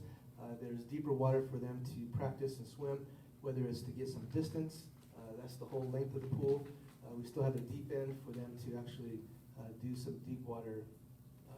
That over there with the instruction. climbing wall is the deep end? Yes. Okay. So the part with the lanes, that would be it becomes more shallow as you come back this way? Correct.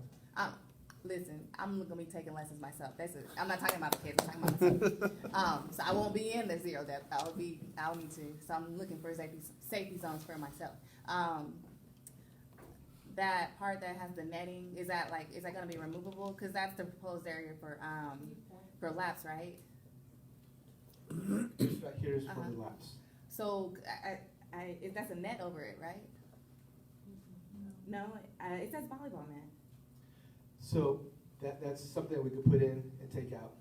A volleyball net, and there's a basketball court, or basketball hoops, you can take those in and out. So then it would just be like scheduling for lap time and then. Right. Okay, gotcha. But the net is high above swimmers, it's not at water height. I like this. I like beat. I'm excited about it. I like the idea of you having the hours extended to 8 o'clock, because I think it's mom and dad come home from work and then take their kids off and get them tired before bed. Your plans to extend it even further for, parties with rental time? So we do have That's where opportunities the for. volleyball net would come into play. Right, so we have opportunities for rentals in the evenings, especially in the weekends, Friday, Saturday night. That's gonna be a great revenue generator for us. The thing and you mentioned in regards to coming in after dinner, having that evening crowd come in, that's traditionally been not so strong, but that's something that we've been getting a lot of feedback on. So we need to make sure that we offer it, and then we're gonna evaluate to see if that's really something that's gonna be viable and sustainable. But we're gonna try to make it where we have food trucks come in, so you could come in and grab a bite to eat and then come and swim. We're gonna encourage people to come in and bring their picnic tables and picnic baskets. We wanna do some movies in the pool, so after hours, whether it's after dinner or even later for rentals, people are using this as much as we possibly can, and so that's part of the program that we were talking about. Mr. Thompson? Yeah, if we went with option 2, what would you move your competition swim meets at? So we're looking at some different swimming pools. We're looking at, let me look at my list. I have to see them.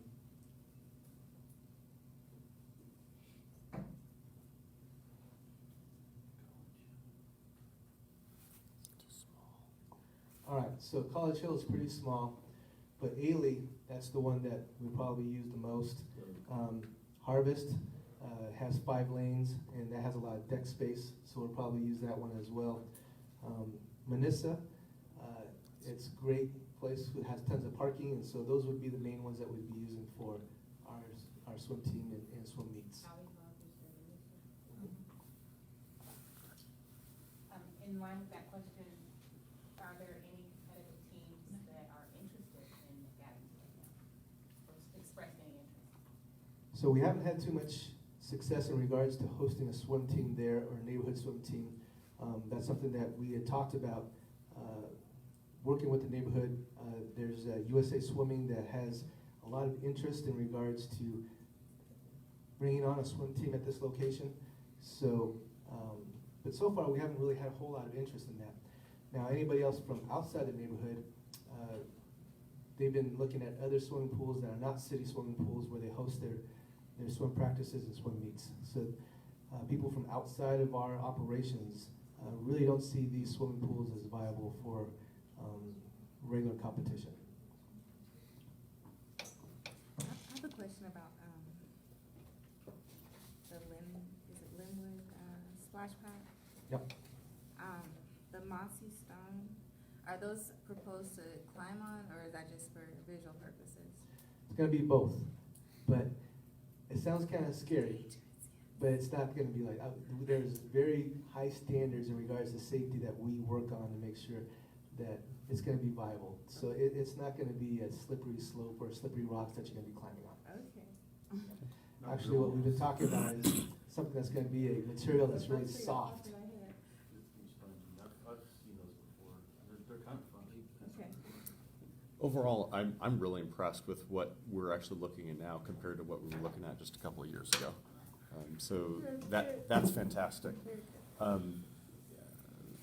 The fact that we actually have a number of pools that are still going to be remaining is a wonderful thing. Related to the swim teams, you definitely need to go ahead and find some space. I personally wonder whether or not the amount of time that's actually required for the parents to go ahead and be there at the swim meets because of the constraints that you actually have at the pools.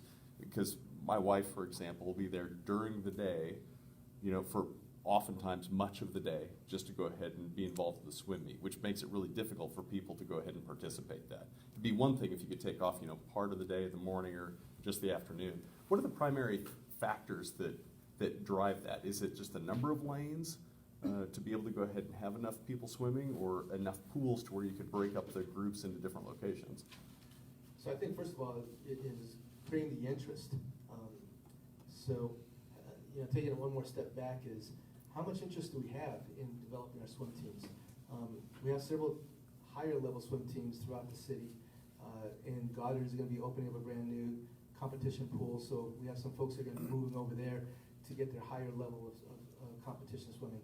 We have some indoor pools that already do this kind of stuff. The YMCA that I know of, has 2 swimming pools that host swim teams, and the college hosts a swim team at their pool as well. So our swim teams, the level is more very much introductory, very much just to get them to understand what is a swim meet, what does it take to swim 25 yards, one length of the pool, and it's primarily for the younger kids to really do an activity that they can be excited about. So, do we need a 8-lane pool? Do we need a 6-lane pool? No. But can we practice in a 2 or 3-lane pool? Yes. And so that's where the practice is at. We will work on all these sites to have practice, but then have the best places such as Harvest or Ailey or Manissa to have the swim meets at. And we're looking at making sure that they're centrally located, have plenty of parking space and deck space. And that way we could get the swim meets in and out. And we can look at how we do the swim meets. Do we need to do all the age groups at the same time? Could we split the age groups to do the younger kids one day, and every other Saturday we have a different age group? So it's a lot of different ways on how you program it and break it out. Any other questions? What other? I think you converted me on the option B. I see the sense in it, and the other options for the competition. It took me a while as well as a staff person, but again, this is not just for our aquatic system, it's for what's best for the neighborhood.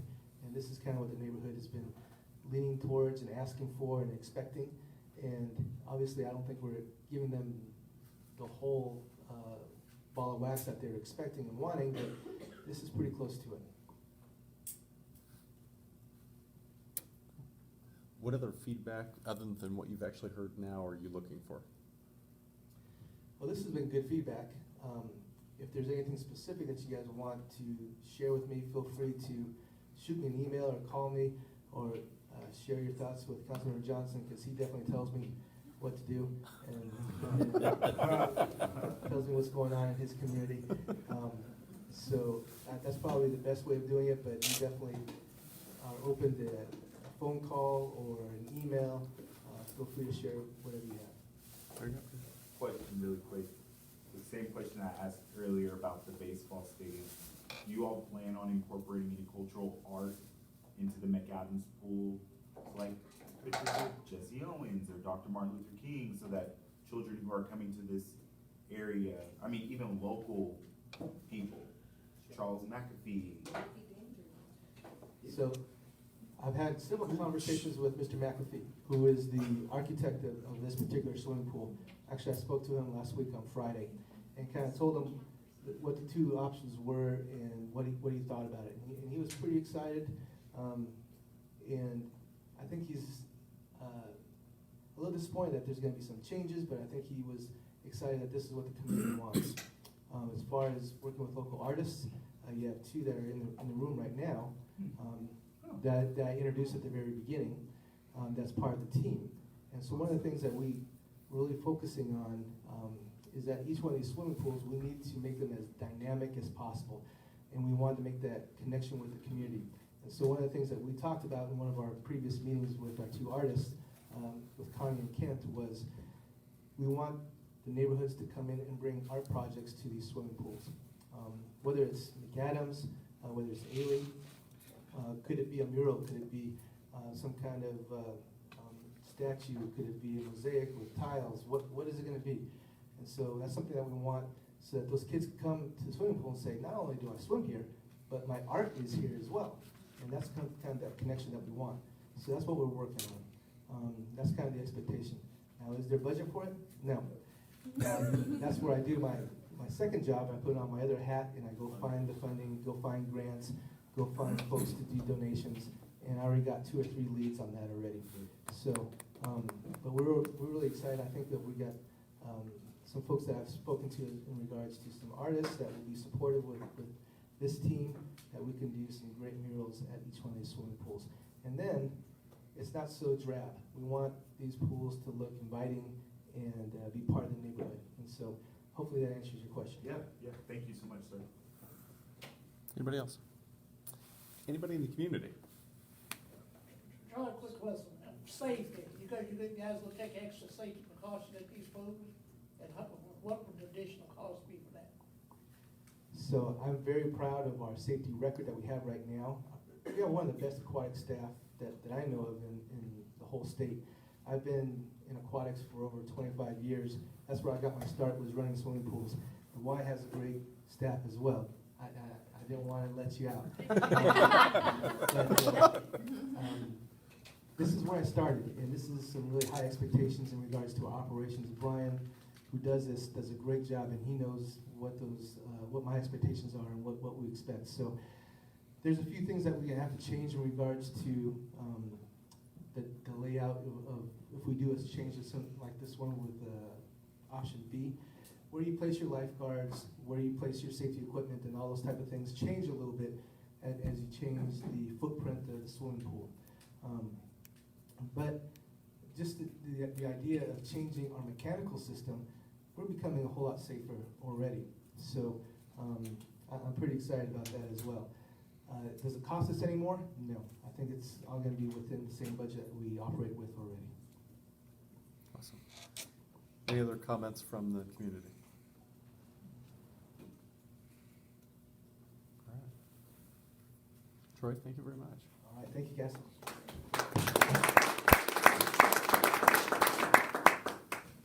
All right. We're getting down towards the end.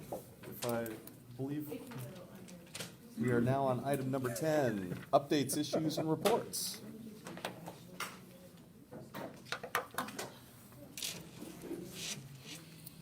Start at this end from habit. I don't have a piano.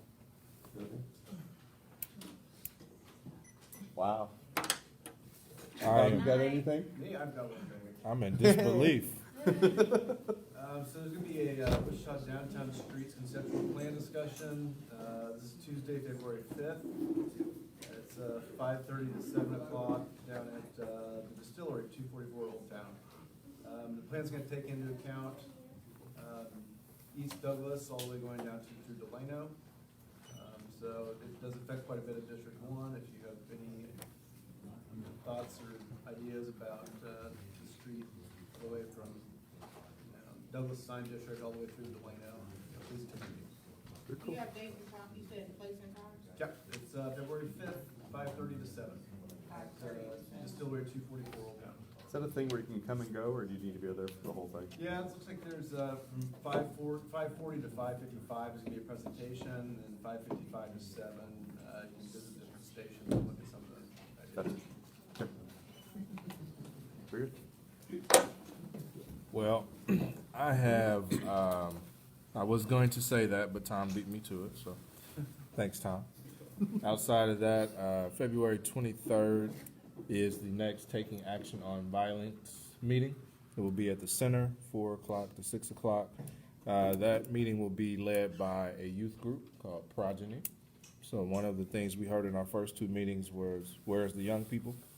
There weren't enough folks there, so this youth group stepped up and said they wanted to take it on and lead. There will be free food. Free food. So hope to see you there. I actually don't know that.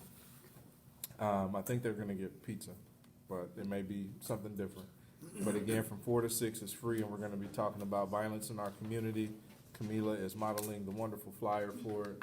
But again, would love to have everyone there to see what we can do as a community to address violence in the community.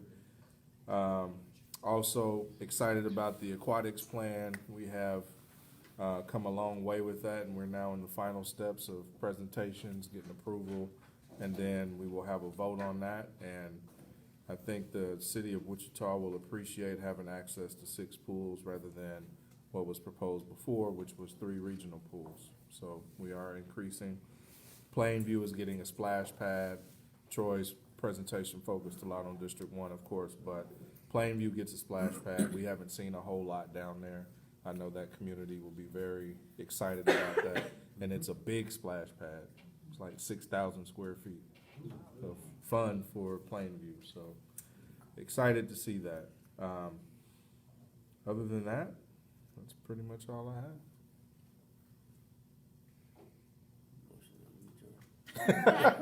There is a motion. Wait a second. Camila says, hold on a second. We gotta stay till midnight. Camila, what you got for I us? was so shocked that day. And that was our first meeting, so I didn't know if that was normal. 2 things to share.